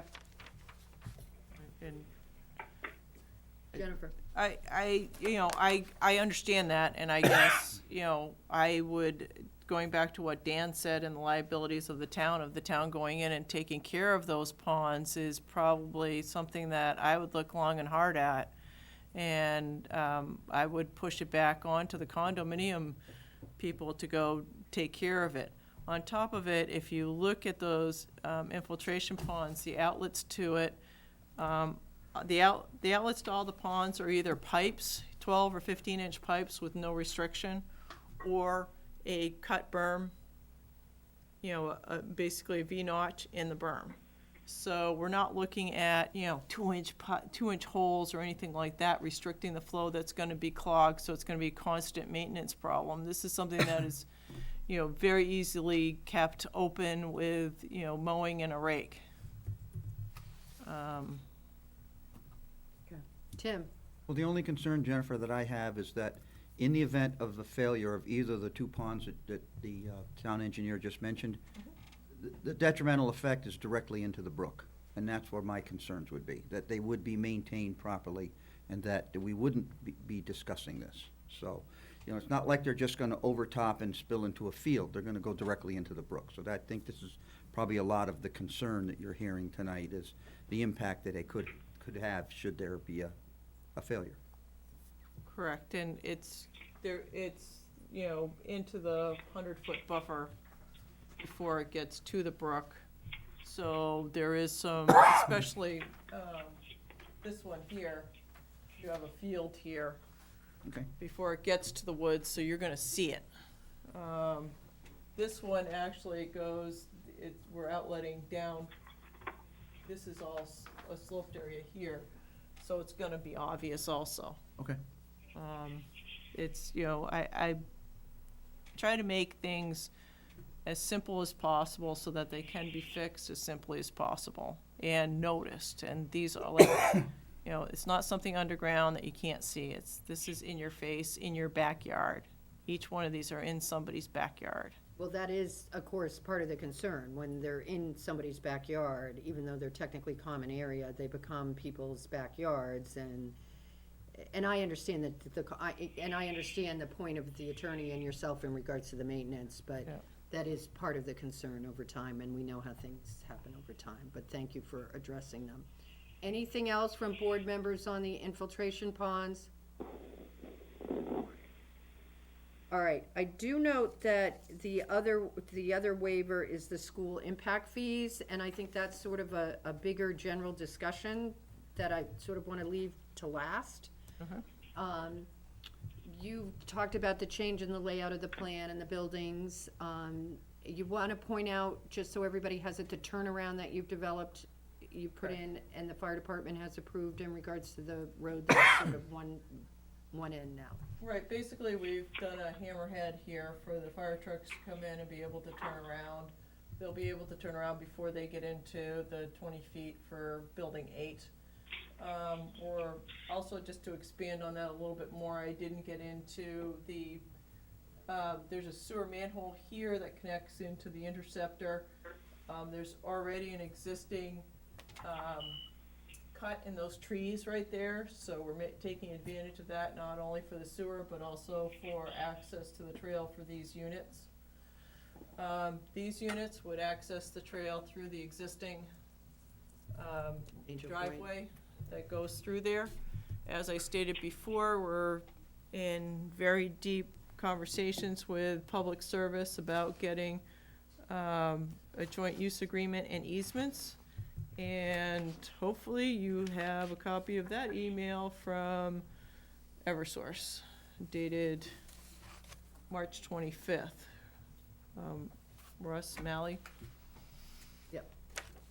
And it basically says that, yeah, we are working with him and the plans look And it's to have a plan to agree.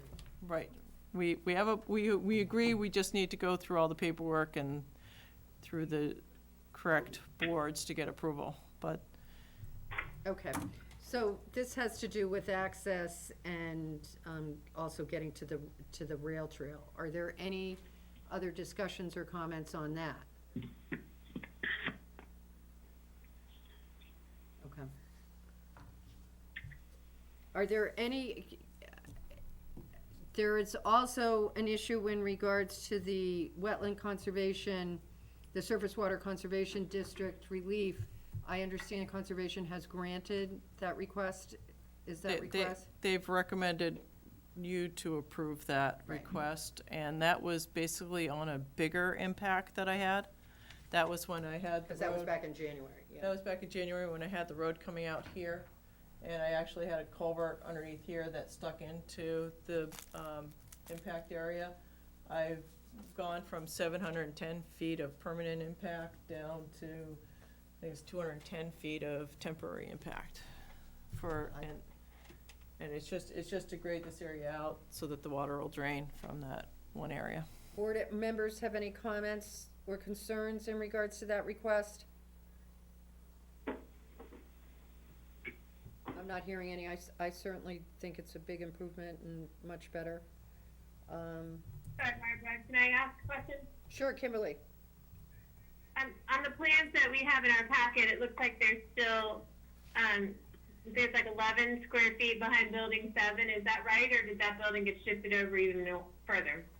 It's an 11-foot impact into the buffer. That's still there. That's the 210 square feet of temporary impact.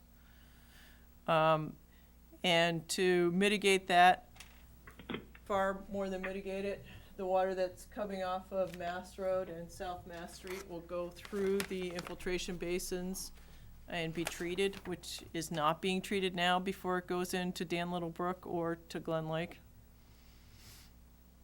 Why is it temporary? Because we're just gonna grade it out and then Oh, grass it's it back just in. the grading, it's not the porch. Okay. No, there's no structures Right. within the outer 50 feet whatsoever. Thank you. Any other questions or comments from board members? All right, the last waiver request is in regards to the school impact fees.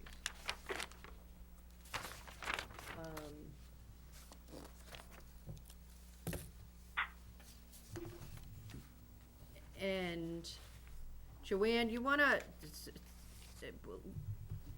bring us up to date on what they're proposing for the age restriction? So the last that I knew when I spoke with Attorney Mullen the other day, they were changing the approval.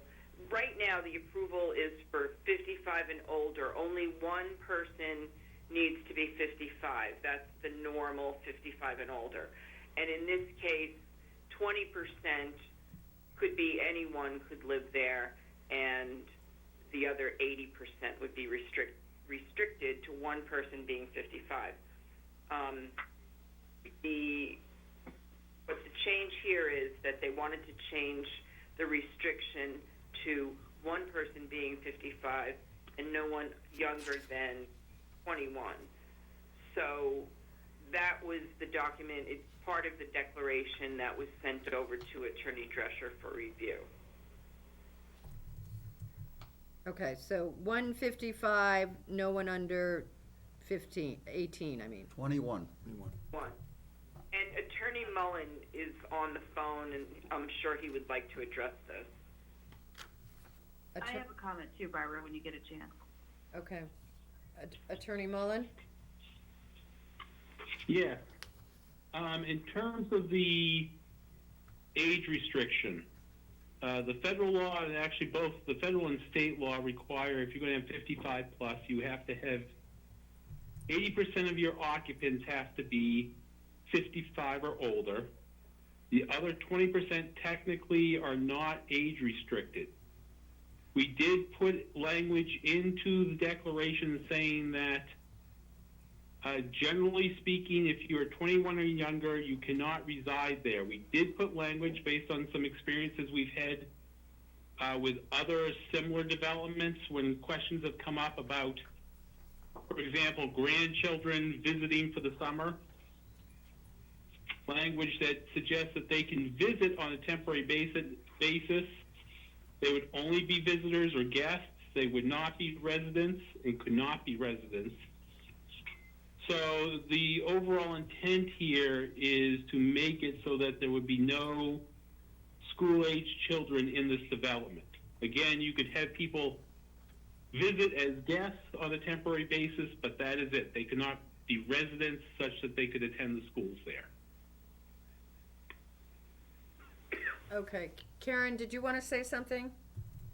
Yeah, so there's actually been a court case out of Rhode Island in the First Circuit where arguably special education is through age 22, not age 21. So that's a concern that I have.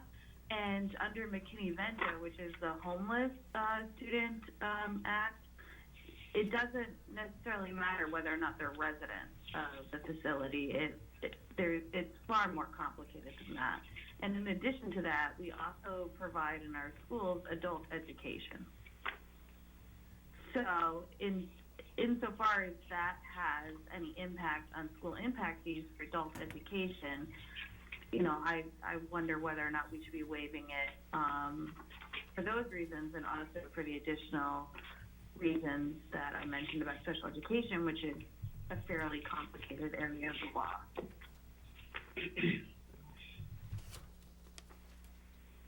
Okay.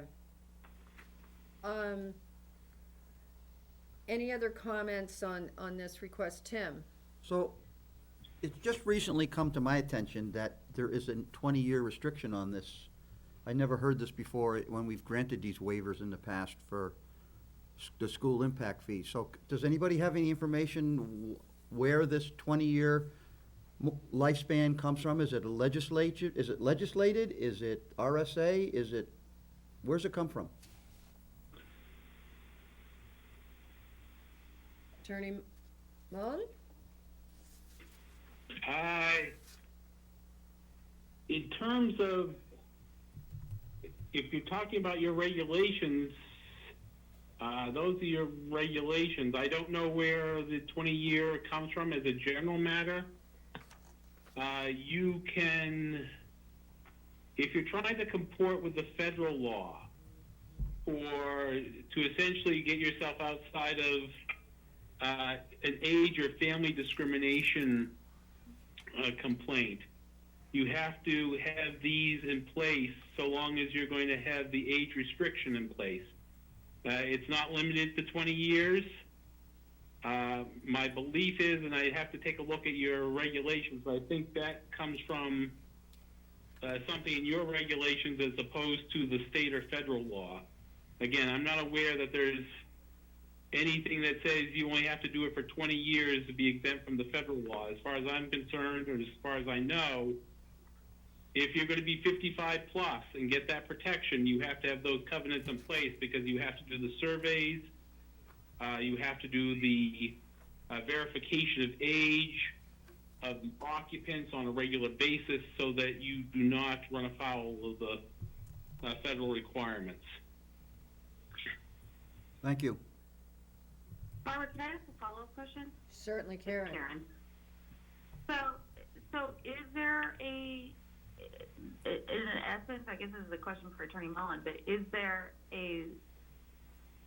after 20 years, can people that are under the age of 21 reside Yep. in these condominiums? Yes, they can. Yes. Okay, and I mean, I can make it, the question is whether I can make this say, so long this is 55 plus, and here's the thing about this. We've also had language that you cannot get rid of the age restriction that's set forth in the condo document without the consent of the town. So this isn't a situation where, 10, 15 years down the road, someone can just suddenly change it without any say on the part of the town. Those things, that sort of language is usually routinely put in there to protect against that sort of thing. But if you want something that basically says that this goes in perpetuity, to make it in perpetuity, absent getting consent from the town, and in this case, you'd also have to get the consent of the condo owners to amend the condo document to eliminate the age restriction.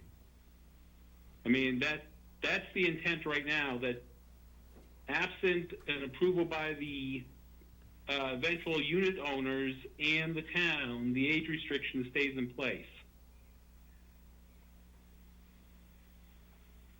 This is Barbara. I'd like to follow up with two questions. One is as to the 80-20 that you're proposing. Is the 80-20 a requirement, or my understanding is that was a minimum, that 80% needed to be it, so that the applicant is in fact choosing to not make the entire development age restricted? And then my second question goes to the ability to even adopt the 21 and under restriction, given that the law only addresses the other spectrum of age, 55 and older, or in some cases 62. So if Attorney Mullen could address those two questions, the 80-20 split, and where in law it is allowed to even restrict 21 or 18-year-olds in a development. Okay. Basically, the 80-20 is the minimum to satisfy the federal and state requirements for 55 plus. Obviously, there is another category, 62 plus, where everybody has to be at least 62 years or older. Again, I could speak to my client about it. If you want this to be all 55 plus, I'd have to speak to Mr. Viviers and get back to you. Can you do it? Yes. Okay.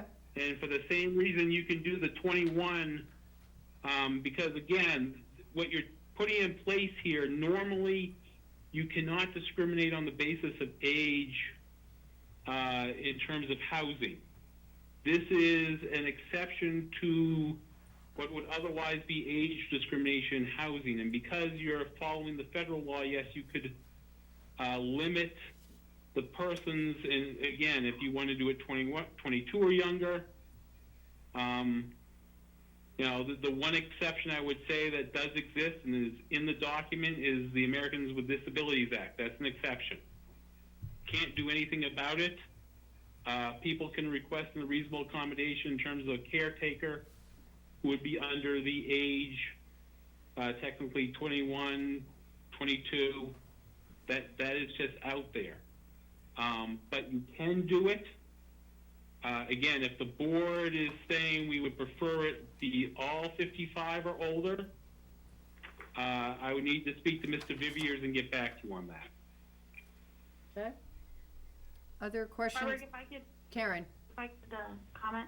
Yeah, so, I mean, you know, I don't care if it's a 55 plus, you know, only community or anything. This just is in terms of the waiver. And I think that there is a question in the education laws as to whether or not it's actually through age 22 or through age 21. And that has not been hashed out by the Supreme Court. And there's a question about whether or not in the First Circuit, if it would apply to New Hampshire. So if you're going to have an age restriction which doesn't impact school fees, it really should be through age 22, not age 21. Okay. Jennifer, Ms. McCourt. I just have one question. It's my understanding that you had another age-restricted condominium approved, and the school impact fee was waived on that. Was there any repercussions on that? Have they had people from that development actually go to school or impact the schools? I guess, you know, that's just a question, because you did waive that on another condominium. You're correct, we did. I don't recall that development was an 80-20 split. And that development has been in there for a few years, and I'm not aware of, I'm not personally aware of what impact there is. I do have some concerns, though, going forward as to whether or not we can address the issue of a 18 or 21 or 22 year limit at all, because I'm concerned about that. We did set that at that other one. We did set a minimum, I understand that, but, a minimum age. right. Yes, and I've seen it widespread across New Hampshire. Right. In many age restricted, that they have a minimum age restriction. Okay. Tim? So on this whole discussion of the 80-20, I was, without probably reading things carefully enough, I was under the impression this was a over 55 community, but apparently it is not. Okay, thank you for that clearance. Other board members or comments? I will say that I would not be inclined to grant the waiver for the school impact fees in an 80-20 split community. And I do have some concerns about the lower age restriction in regards to our ability to even do it, regardless of what we've done in the past. Hello, this is Norris Viviers. Yes, Just wanted to make a comment, please. sure. I have no intention of doing an 80-20. I'd prefer it to be 100% 55 and older. And whatever the board prefers for the language on the minimum age is fine with me. Okay. Thanks. Barbara, this is Kimberly. Yeah, Kimberly?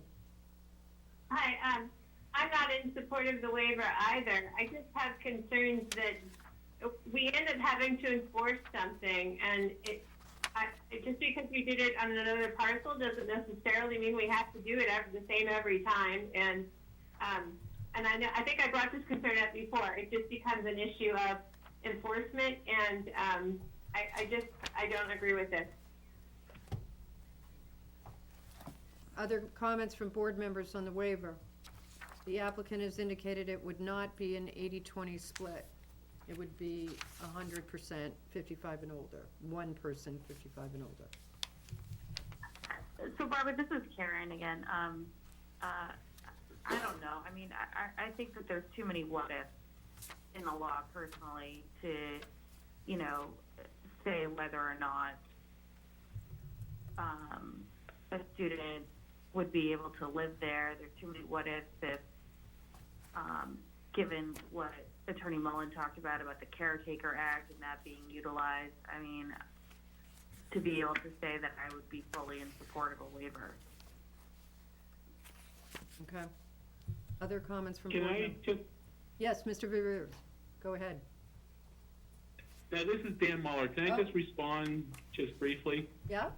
And just to clarify, I think what Mr. Vivier said is that all occupants, because the federal law focuses on occupants of the dwelling. That's the relevant thing.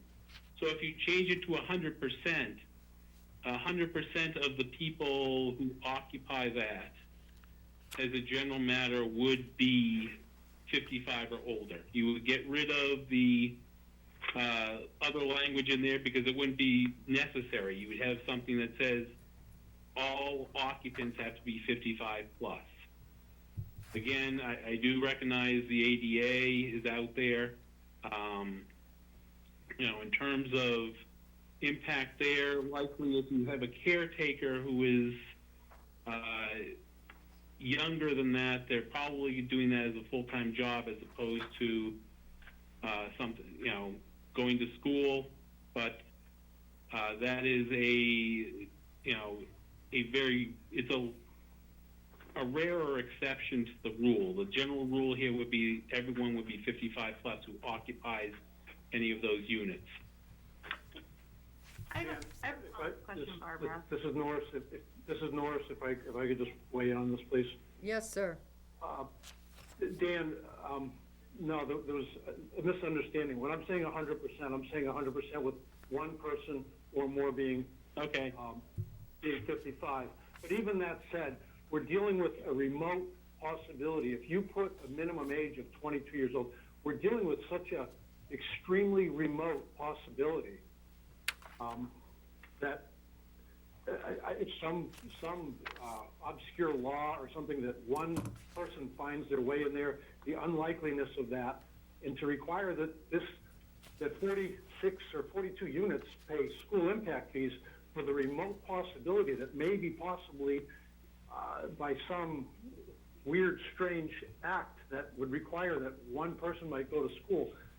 It seems a little bizarre that I'd be burdened with 42 units of impact fees on an extremely remote chance. And aside from that, the condominium units are taxed in a large part by the schools. These are more of a contributor than they would ever be any kind of a burden. So to even remotely begin to think of charging impact fees for 42 units on some remote what if is pretty obscure. Okay, thank you. Barbara, Karen? So it's not the remote what if. It's if somebody is living in one of the units, at least for me, right? Somebody is living in one of the units and somehow is, you know, and when I say living, I don't mean necessarily occupant or a resident, but somebody that's a visitor that then qualifies for educational services. There's a continuum of placements. We're not just talking about them going to regular public school. We're talking about them potentially going to an out-of-district placement like a special education day school or a special education residential school, which costs upwards of hundreds of thousands of dollars. So that's what I'm thinking about in terms of worst-case scenarios. It's not just this remote possibility of somebody being in the unit that then can go to the regular public school where their per pupil cost is like $15,000 to $18,000 per year. Thank you, Karen. Mr. Chairman? I have a question, Barbara, when you get a chance. I'm sorry, who is this on the phone? This is Joanne. Peter wants to talk. Oh, go ahead. I have a question. So if we decide that we need to charge school impact fees, or we can't waive school impact fees, is this gonna be, are we setting the precedent for the rest of any of these 55 and older communities that come in, that school impact fees will necessarily have to be charged on the same basis that we're all using for not allowing the discontinuation of those fees? I'm just asking that, playing maybe devil's advocate a little bit. I mean, so we're setting the precedent, or we're setting that we're now not going to allow the discontinuation of impact fees on 55 and older housing. Certainly could be argued. Karen? You want my opinion on it? You're speaking up about, and I understand that a coded person could come in and it could cost $100,000 and move in with grandma and grandpa because nobody else is there to take care of them. Right, in the town. $100,000 a year. Oh yeah, I know. I'm familiar. Yeah. I'm familiar with that. Being, on the budget committee for so many years, what a person like that can cost us. But I mean, are we setting the rule for anybody else that comes into town on one of these kind of developments that they have to pay the fees? I mean, it's a case-by-case basis, and I think it depends on, the law at that particular point in time. And at this point in time, there's a lot of what ifs. Like, it hasn't been, in my experience, it hasn't been thoroughly, vetted by the Supreme Court. So, the Supreme Court of the United States is what I'm talking about. But yeah, I mean, I think it's a case-by-case basis, but at this point in time, given the state of the law, I would say the potential impact on the schools is significant. Okay. Jennifer, she asked to speak earlier. Go ahead, please. I guess my question is that my understanding is that the impact fees can only be used for capital improvements, and that they can't be used for the hundreds of thousands that one might incur for if it was out of town placement. So, Therein lies the problem, because that impact fee goes to another fund, and if you have some child that gets in there and we have to pay for it out of our tax base. It doesn't come out of the impact fee, so. that's what I'm getting to. Okay. Barbara? Joanne? My understanding of the housing for older persons is, for under the New Hampshire law, is that you have three choices. One is solely occupied by persons 62 years of age and older, which both parties would need to be 62 or older. The second one would be at least one person 55. And then in determining that, you'd have to allow for 80% of the units to have that restriction, but that you cannot, if someone were, say, for instance, 55, and they had a grandson who was 5, that would qualify them to be living there. The only way you can restrict no school-age children would be to go with the 62 and older. That's my understanding of the law. And there's, others that may disagree with that, but that was my understanding. I believe that would be right, and again, the 55 has a minimum of 80, but could be the entire thing. Correct. Okay. Jim, do you have anything you want to chime in on this? This is Norris. I have a question regarding the minimum age thing. My experience with these communities is sometimes you'll have one of the occupants may be 55, 50 or whatever, and have a spouse that's 49, 50, whatever, that sort of thing.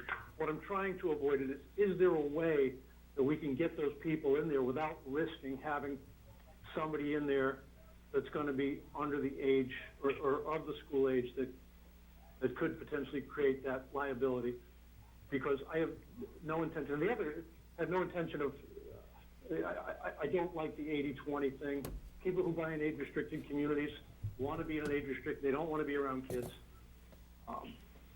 So the other thing is there's an enforcement factor on the part of the condominium association. They don't want kids in there. So Dan, is there a mechanism for somebody violating that covenant that they can be removed or any consequences of violating that covenant? There can be consequences of violating the covenant.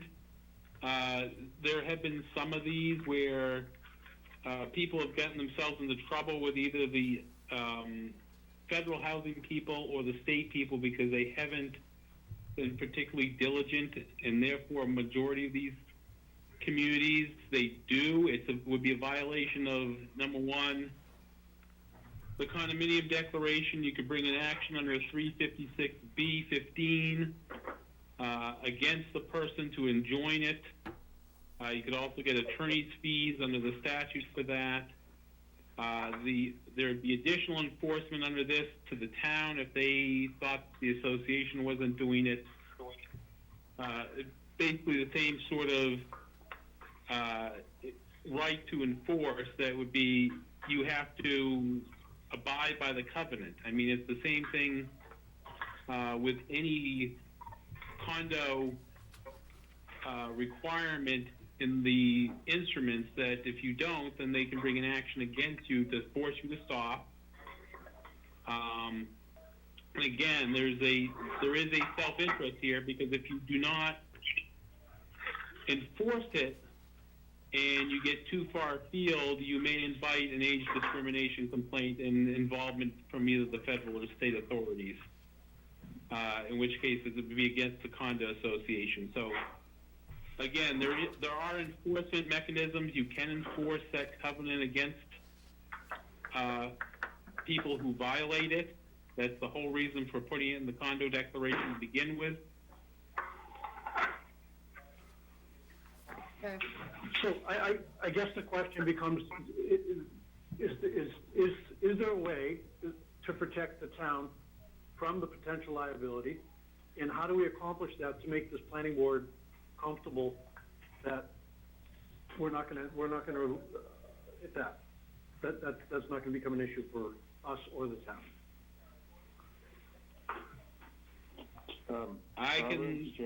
Jim Raymond, please. I'm going to suggest that the applicant has asked us a question, and we're not going to answer it off the seat of our pants or the top of our heads.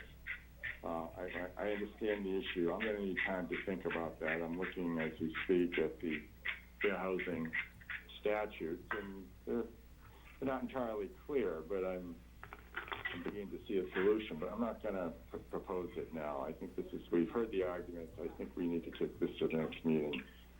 We understand the applicant's intent, and we may agree with it. The question is, can we get there lawfully? But my own opinion is you can allow certain elder age restrictions, but there's a general rule otherwise. You cannot discriminate on the basis of age, which includes young ages. So we need to be assured that whatever restrictions are put on are enforceable and can be used to enforce the restriction against, we'll call younger people. As a person as well over 55, I agree with the applicant's interpretation of housing goals. I'm not convinced yet we can get there with what's proposed, but I don't want to vote on it today. All right, so thank you, Jim, for putting that forward. I commented that based on the staff that we had, the recommendation had been to continue the application to a date certain. I am not hearing, let me just ask members of the board, as to the Wetland Surface Water Conservation District, Conservation Commission has recommended that we approve it. The applicant has reduced the impacts since the conservation voted on it. Can I hear from any member of the board right now, and this is not binding, it has an issue with requests for that relief? I think in general, my read is that request for relief is all right. In regards to the motion detectors on the buildings as compared to street lighting, and it would need to comply with our night sky ordinance, are there any members of the board that have issues with that waiver request? The drainage, the access to the infiltration ponds, we heard from Sarah a little bit about confirming what the applicant said the issues were in providing access. And I pointed out to the applicant that maybe some words need to be changed in the condo documents.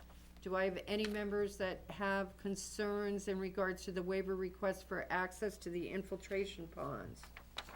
Barbara, this is Jim. I still have concerns with that.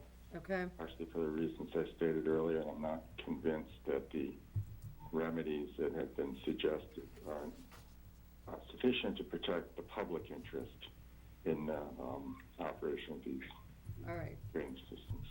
Thank you. Thank you, Jim.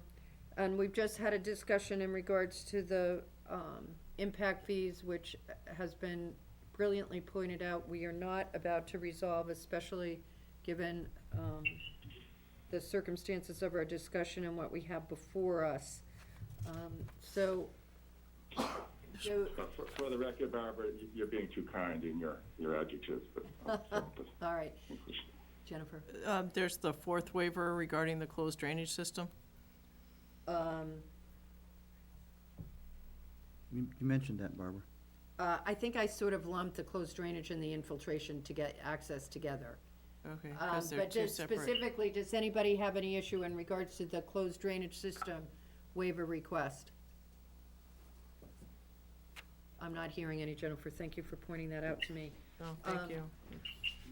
Does anybody, I'm not sure yet. That's something I think we need to talk to Sarah about. And I didn't get a clear right, answer and at from this her, point, but I'm not maybe you did. sure where we are on this. Sarah, did you have a specific comment on the closed drainage waiver request?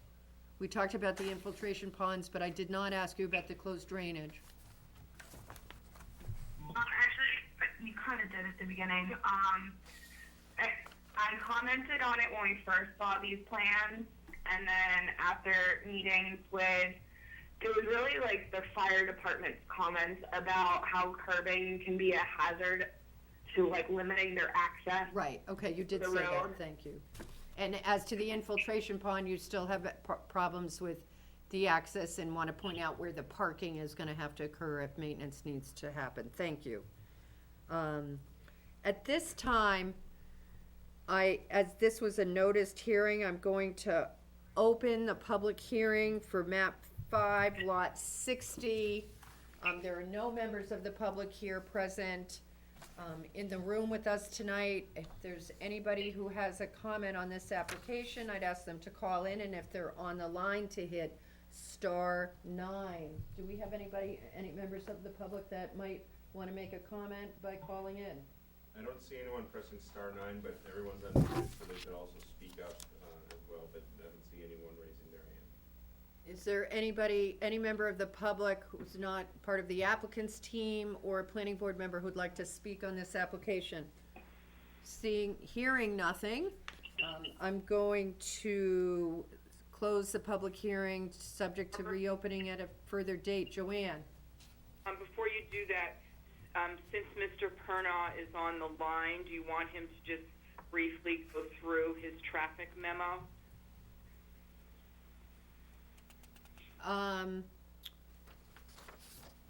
Was it reviewed by Public Works? Was the traffic report reviewed by Public Works? It was reviewed by Southern New Hampshire Planning Commission. And my recollection is they did not have issues with it, did they? They had some comments, and the one comment that I think needs to be considered is number 4, which is the highlighted comment. This project actually falls under New Hampshire DOT because it's that section of the roadway is controlled by them. I did speak with them today, and they are still reviewing plans. But Southern New Hampshire did do an analysis of the report from Mr. Pernoff. All right, so the public hearing is still open for comment, but Mr. Pernoff, why don't we hear from you with an overview of the traffic and Southern New Hampshire Planning's comment, which I assume you received? Yes, I did. Can you hear me okay? I can, thank you very much. Great. Well, a memorandum dated March 2nd of this year included research of available traffic count data. The state does have a short-term station not too far away, and you're looking at an annual average daily traffic volume of about 16,000 cars a day in 2019. Quite typical, and you'll find this on page 2 of our report, that there's a peak in the morning. This is commuters going to work. It's generally 7 to 8 or 8 to 9. And then in the afternoon is the return trip. We see another peak from generally 3 to 4, 4 to 5, or 5 to 6. This is all pretty standard. Our trip generation analysis was based on the Institute of Transportation's engineers' trip rates and equations. On page 3, you'll find a table that shows that the overall development in terms of a worst-case situation is only 30 vehicle trips during the PM peak hour. So that's 30 split amongst 3 access points, if you will. And our conclusion, when you have that type of trip count, and when you think about it in terms of a peak hour, you're talking about 1 additional vehicle every 2 minutes on average. And I got to tell you, as a traffic operations engineer, that's really de minimis. This project is not going to impact other intersections on the corridor.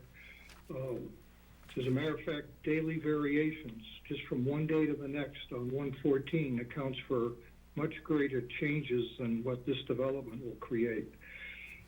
We did make a recommendation about stop sign control and pavement markings. Again, those are in the form of a suggestion. And I think, as Joanne mentioned, this is being reviewed by the New Hampshire Department of Transportation, as this road is under their jurisdiction. So that's my Reader's Digest version of our March 2nd memorandum. Thank you. And in regards, Joanne, to your issues in regards to Southern New Hampshire, Ms. McCourt sent a letter dated March 27th. That was in our package on page 4, where she responded to the Southern New Hampshire planning comments. And Joanne, you suggested perhaps addressing comment number 4 regarding sidewalks in particular. No, not number 4 in their letter, number 4 in the staff report. Oh, okay. Barbara, I have a question, this Jim, for Mr. Pernar, if I may. Yep. I'm looking really, it's on the last page of his report. He just sat through that exciting discussion on age restrictions, and I'm wondering what assumptions he was making in this report about the ages of the occupants and whether that affected his report.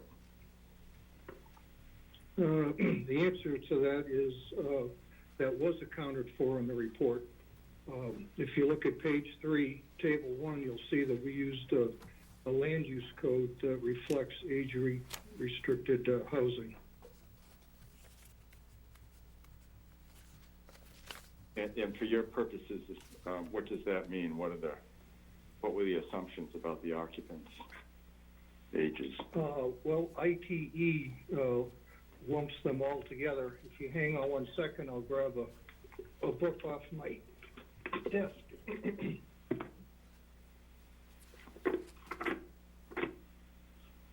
This is the most appropriate land use code to use in this case. But the description of the category, according to ITE, says senior adult housing consists of detached independent living units, including retirement communities, age-restricted housing, and active adult communities. And it goes on to describe some of the amenities. So the fact that it is age restricted is why we selected land use code 251.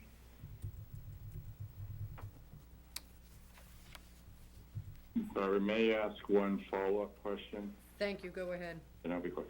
It just, given the applicant's offer to have a greater restriction than was originally proposed, would that change your analysis, or is that just a general age-restricted category that you're relying on that does not break down the ages further than that general?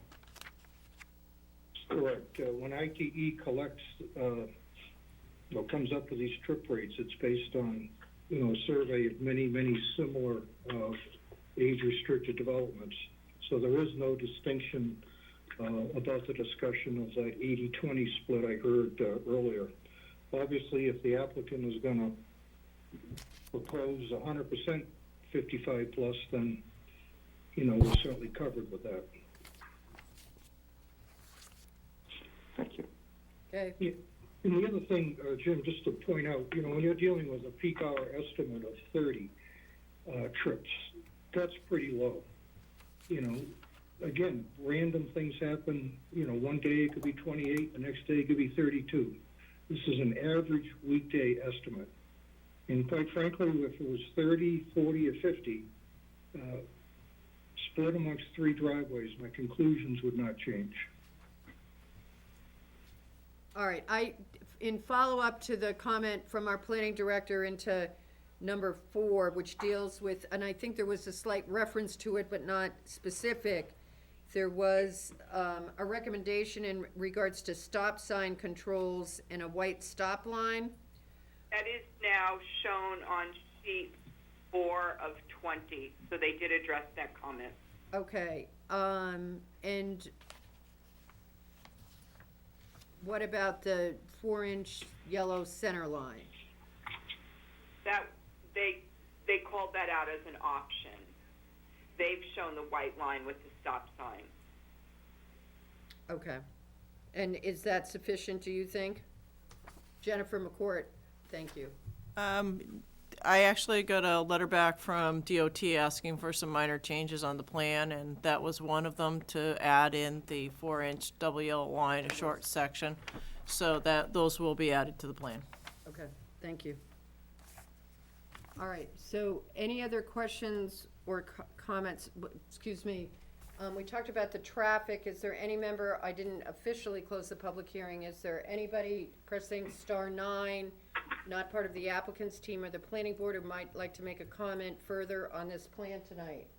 I'm seeing none, so I will close the public hearing to whatever date to be resumed that this plan is further heard.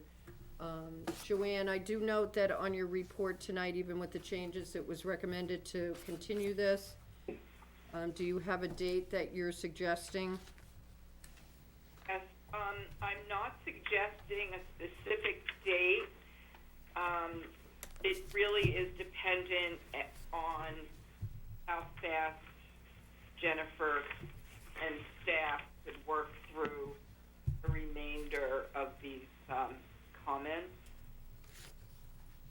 I would expect that would take longer than 2 weeks, because technically we have to get it into your packets a week prior to your meeting, then only leaves a week. So I would probably suggest that it be continued to the first meeting, the second. May. Okay, so the first meeting in May.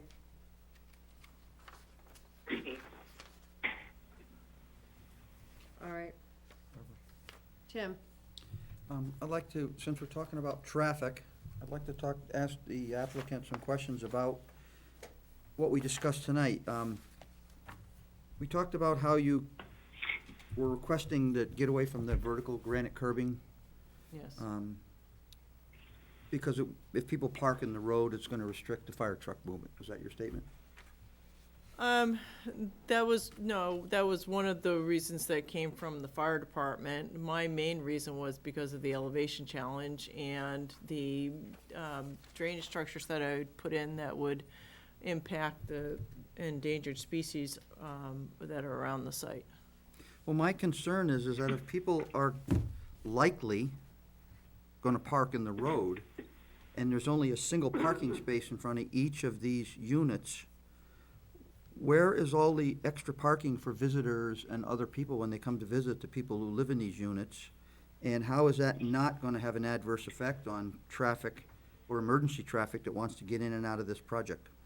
Each unit also has a garage, Okay? so there's actually 2 parking spaces for each unit, which is more than what's required by your regulations. Well, it would seem to me that most units would have 2 cars. Would you not concur? That most people gonna have 2 cars? 2 people are gonna live there, everybody has their own car. I mean, that's an assumption, but I It's an think it's a assumption. reasonable assumption. It's an assumption. But now It when, depends if there are 2 people living there also. the family comes to visit or people come to visit, we don't have any visitor parking allocated on this project anywhere. So I'm a little concerned that the references to the fire trucks being restricted with people parking on the street could become a regular occurrence in this project. Well, we did put the width of the roadway at 24 feet to make it wider, along with 3-foot shoulders, Okay? to give them room to be able to park off to the side and not take up the entire road, or a good portion of it. So we were, trying to make space for it. And, like I said, we are meeting the requirements of the regulation. We're more than meeting the requirements of the regulation for parking. We don't have any regulations for visitor parking, I assume, then? No, we Thank do you. not. Anything else from board members? Joanne, do you have a date for the meeting in May? Yeah, May 14th. Barbara, before you vote, don't you want to hear the results of my research on the? Oh, I didn't think that you were gonna finish. I thought you've been on the edge of your seat the whole time. Yes, the Governor's Emergency Order 23 kind of waives planning board deadlines generally. I thought, but I was confident that if we came back on May 14th, we'd be able to deal with it and still be within our 65-day clock. So thank you for clarifying that, since we just accepted it tonight. All right, One last question for Jennifer. Were you able to get any information about the Villa Augustina's septic discharge, sewer discharge for your calculations, for your lines on your site? Yes, I did, and I did share that with Mike, and the capacity of the 8-inch line is very large, and we're only going to be using a very small portion of that. I don't have that in front of me tonight, but also theirs is a pump system. Right. So that they could set the dosage to not create a problem. But, Well, and because the gravity line that was in there before that the pump line went to was only an 8-inch line also, And what are you replacing it with, an 8-inch line? an 8-inch line. Just as long as you're confident that should they discharge the full volume of their tank in a single discharge, that it wouldn't flood your system to the point where your residents would Well, part of have the, issues. right, part of what's required under the DPW recommendations is that we get an easement with the Village Augustina for them, give them an easement to discharge their flow into our pipes, because right now they don't have that. I saw the And flow part, easement in the packet. and part of that is regulating what they can put in there. Okay, just wanted, I asked you that question once before, I just wanted to follow up on it. thank you. All right, so this application, it has been suggested to continue this to May 14th. Is there a motion? So moved. Tim has moved this application to be before the board again on May 14th. Is there a second? Second. I'll second. It's been seconded. All right, all those in favor, Tim? Aye. I vote yes. Peter? Yeah. Karen? Yes. Phil, Yes. Jim, Yes. Kimberly. Yes. Thank you. All right, thank you. Thank you, everybody. Thank you, people on the line, for participating.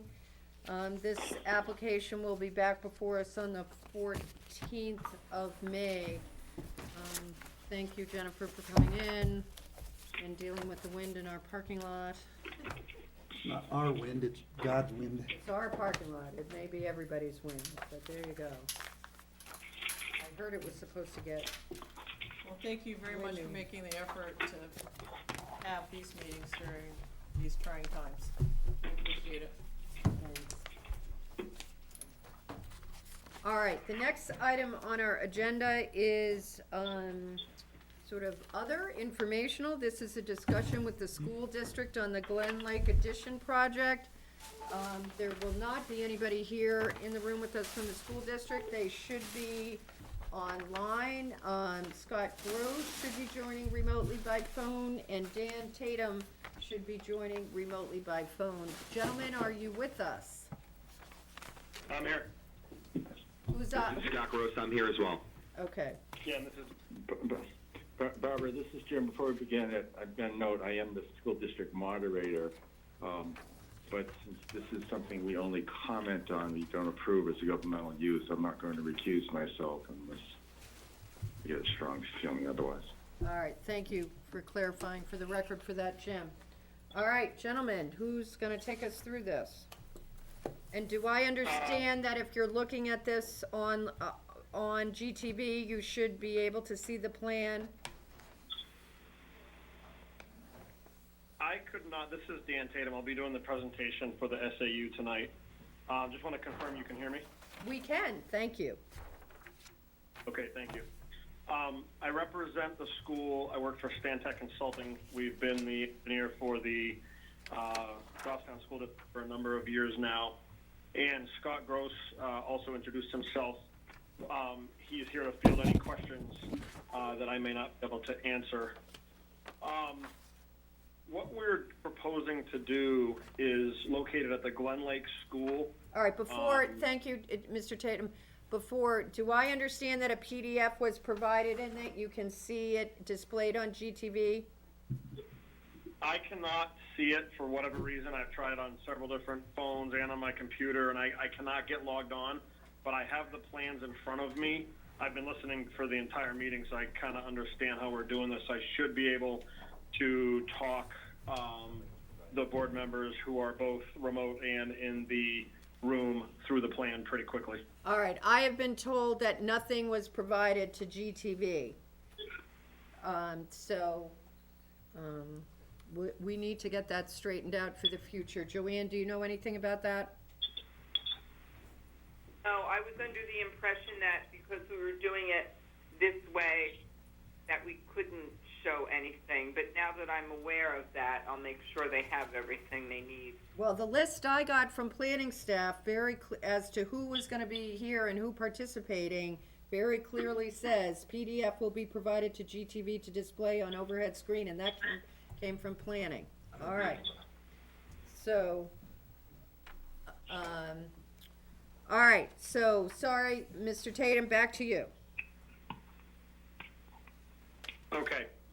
We provided both paper copies for tonight's meeting and PDF digital copies to the planning department a week and a half ago or so for the project. As I stated, it's at the Glen Lake School, tax map 5, lot 14-1.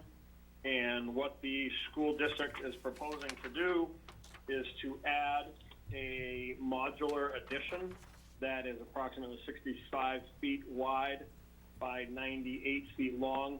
And I'm going to say left and right. It might be easier for people holding the plans. To the left side of the building, which happens to also be the west side. As part of that addition, there will be a water and sewer connection. Currently, those two services run on the right side of the building as you drive up to it.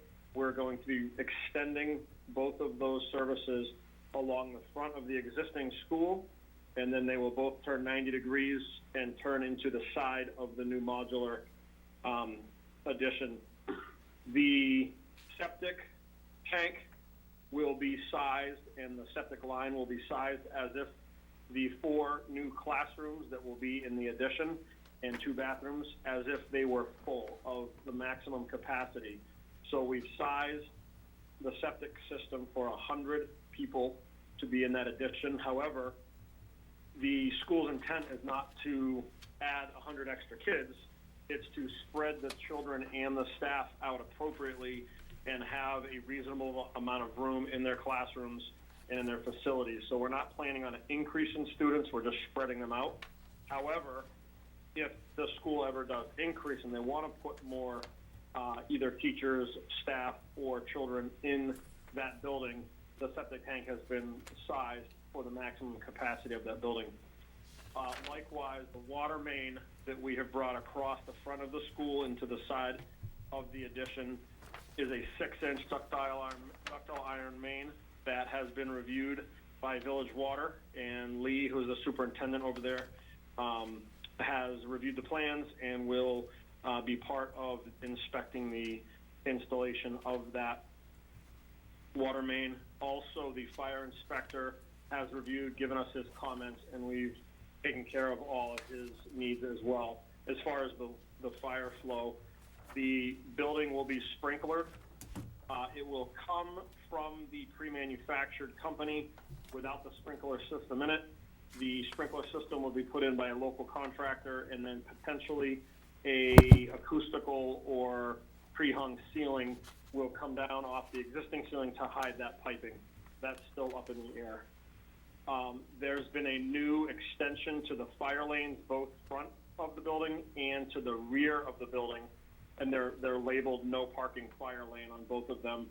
And there will be an emergency access set of doors to the left side or the west side of the building with a paved sidewalk and a concrete step exiting by that door. There will be a stick-built or an on-site constructed connector building that's 10 by 16. So the existing school and this addition will have a dry enclosed connection between the two, so staff and children can walk from one building to the other. It will appear as if you're going through a hallway versus going outside, having to deal with rain or security issues as well. So it will be a secured access to that addition. The electrical utilities will come in off of the back. They're going to run a separate transformer off of the power lines that run up the back slope.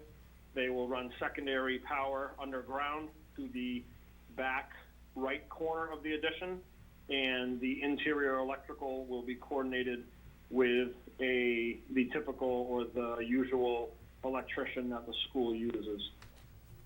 Working towards the rear of the building, there will be an expansion of the parking. Currently, there are lots of cars that park parallel along that rear paved access around the back of the building.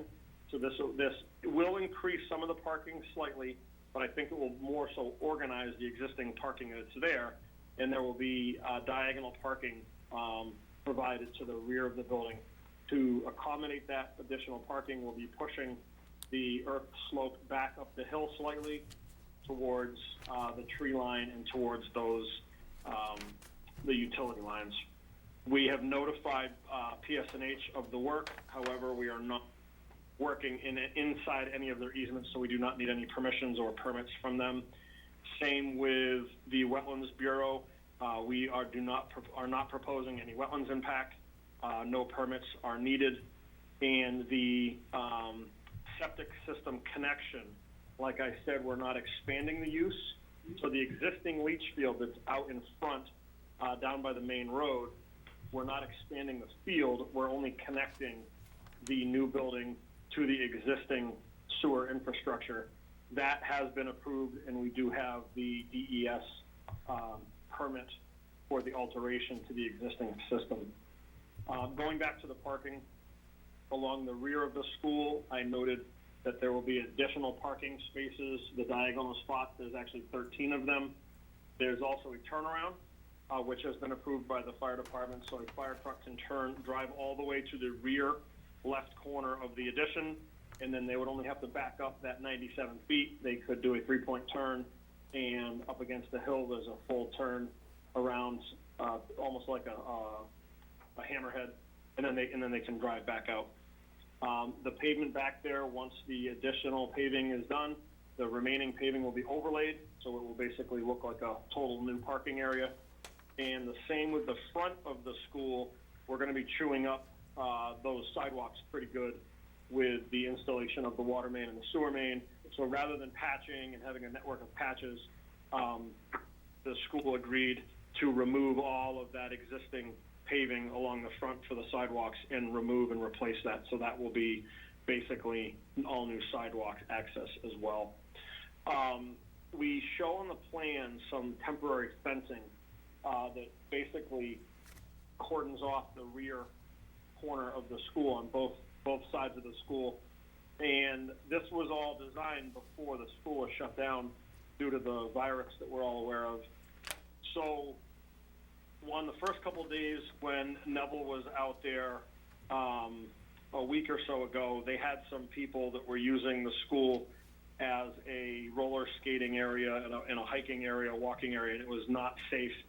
So they moved or relocated those construction fences down at the access points by the first, if you want to call it the cul-de-sac. So you can't even get to that parking lot out in front of the school anymore. There are construction fences with signs, roads closed, that kind of thing, that have been put up in place for the safety of people who were using the school for that kind of recreation. We attended a TRC meeting a couple months ago. Like I had already mentioned, we received comments from Sarah and Mike over at DPW and Stewart. We received comments from Lee, from the fire department. The building inspector did not specifically comment on much because we did not have the building plans completed yet. We were talking pretty much about the civil design. Building plans have been finalized, and those are going to be, if they haven't already been submitted to the building inspector for a permit. And like I said, that the new addition, even though it's connected, will basically be independent with its own electrical system, water, fire suppression system, and sewer. The fire alarm system will be tied in together with the school, so if the fire alarms or the sprinklers go off in the addition, and they will also be reacted or they will interact with the school system and vice versa, so that will act as one. There is a significant amount of fill. It's basically a decent gravelly sand that's coming out of that slope. And as part of the project, the school board agreed and proposed to truck a bunch of that over to Mountain View Middle School at a pretty good reduced price from Neville, since they were already handling the material and removing it from the site. They agreed to drop it off over there so the school could use it for some future plans for some road widening. After we investigated that pretty significantly, we found it to be it was not going to be cost effective to prepare an area to store that material. So rather than storing it at the Mountain View School, Neville has been trucking it over to the other parcel that the school owns, a vacant piece of land, and they're storing it there instead. And the remainder of the material being removed from the site will be trucked back to John Neville's pit. Currently, all of the erosion control measures are in. There's a nice line of wood chips along the whole wetland. Trees have been cut, and they have been starting the excavation of the soils to accommodate the addition, the parking area, and the new back slope of that site. And we are preparing to come back. I know this is just an informal discussion, so I'd like to keep it short. I know it's getting late. We're coming back, I believe, on the 27th for an actual publicly noticed hearing. And I don't think the 27th is right. What is that date? Is it for the 23rd? 23rd. 23rd. So we'll be back on the 23rd. The notices have been sent out to the abutters, and at that time we'll also provide full-size plans, and we can provide digital copies to whoever needs them for the to be broadcasted if this is still being done remotely as we are tonight. Well, the 23rd of this, 23rd of this month we're talking about? The emergency order goes through this month, so we need the PDF. The meeting will be the broadcast and telephonic also. Okay. Yeah, I sent the PDF already to the town, so I can No, send them to I someone know else you if we need. did. That's on us, so I'm aware of that. Okay. Hey, Barbara, this is Karen speaking. I have to get going. Okay, thank My you. daughter's not having a good time. Thank you. Bye-bye. Say hi to Chewy. I will, definitely. Thank you. All right, bye. So as I was saying, we'll be back on the 23rd. Notices have gone out to abutters. Again, the only permit we need is the septic permit, which we already have, and we've already met with all the department heads, received comments, addressed all of those.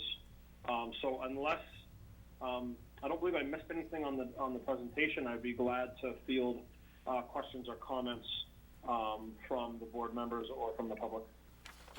Question or comments from board members? No. Nope, I'm not seeing any. And is anybody even signed in? And we don't have anybody logged in, so, thank you for that overview and that presentation. We've got plans on a lot of details and an overview of the plan of the site, and we'll have that available in a format so that it can be seen on the broadcast when we meet again on this. Joanne, is there anything further we need to do on this? No, nothing. The hearing is going to be advertised. It's just for informational purposes, comments. All right. Or All right, well, thank you very much, gentlemen, for joining us. Tim? I have a question for Joanne. Can you hear me, Joanne? I can. Have we heard back from East Point Rentals yet with their landscape plan for where they cut the pine trees down there by the Irving Station? No, I reached out to them, and the manager that I need to speak with is not there, and I have not heard back. Keep trying. They're still, the buckets are still over the fence on certain days. Certain days are worse than others, but no, I've not heard back. Well, what got them here the first time? The threat of a site revocation? But, excuse me, I didn't hear the whole question. Did we ask them to come in the last time because we were going to consider revoking their site permit? Correct. Well, maybe we should use the same tactic. It got them here the last time. Maybe it'll get them back. Okay. Tim, what's the difference if you get them back if they're gonna do the same thing? Well, we need, I think you gotta add some teeth to it this time, instead of saying, we're gonna do this, but we don't do anything. well, we gave them an opportunity to do something, and now they haven't followed through. That's my discussion, Peter. I'm gonna bring it up with the select board on Monday night to take it a different direction. Okay? And I was gonna talk to Barbara about it, see if it was okay to do. Thank you, Peter. All right, well, in that light, if we can deal with the operation of the business at the corner of 114, 114A, that's been on the table for quite a while, and there's definitely something going on there. I've seen tow trucks in the back of that building where they may be using that as a tow storage yard. Right. So something formal needs to happen to that. And so we need a status check on that, and maybe Pete, before your next Board of Selectmen's meeting, you can get an update from planning on what the last action was taken, because something needs to happen with that. Because technically, we don't have a site plan approved for that site. They came in, we gave the approval, we never got final plans to sign, and nothing should be operating there. So there's not like as if there's a site plan to revoke. So something needs to happen. I'll work on that tomorrow, to have them, to bring to the select board on Monday night, and we'll fill you in what we find out. All right, thank you. All right, does anybody have any other business to bring before the board tonight? Just a question, Barbara. Bill? On the plan, on the site plan that you talked about, if they don't have a site plan, do they have a CO? I don't. No, they do not. I'm sorry, I didn't hear what you said. They do not have a CO. A portion of that property, from what I understand, has been converted back to residential. So I think the house itself is being used as residential, and I don't know what the status of that is. But It was a mixed use. There was a business operating in there, and there always was at least one apartment there, in addition to the business. The business itself does not have a CO. There were some things that he had to meet, which were part of the conditions of approval, and they were never met. And then it just continued. Right, so the point is, it needs to stop. Tim? Well, the business should be not even considered, because that was considered an overflow from a prior business, and it was clearly stated that if the other business was to go out of business, that was ceased to exist, and that was in our minutes, as I remember. It's a site that doesn't have a business approved to operate in any way on it at this point in time. Right. So, It doesn't, we need, that was supposedly letters were sent, but it is actually looking to me like it's busier than it has been. So, something needs to happen. All right. Phil, Motion? that's gotta be you and your clocks. Is that like the sign that the bell is tolling and we need to go? I'll make a motion to adjourn. second, All right, we have a bunch of seconds. All those in favor, I've gotta do a roll call. Tim? yay. I vote yes. Peter? Yes. Phil? Yes. Jim? Yes. Kimberly? Yes. Thank you very much, everybody. We are adjourned.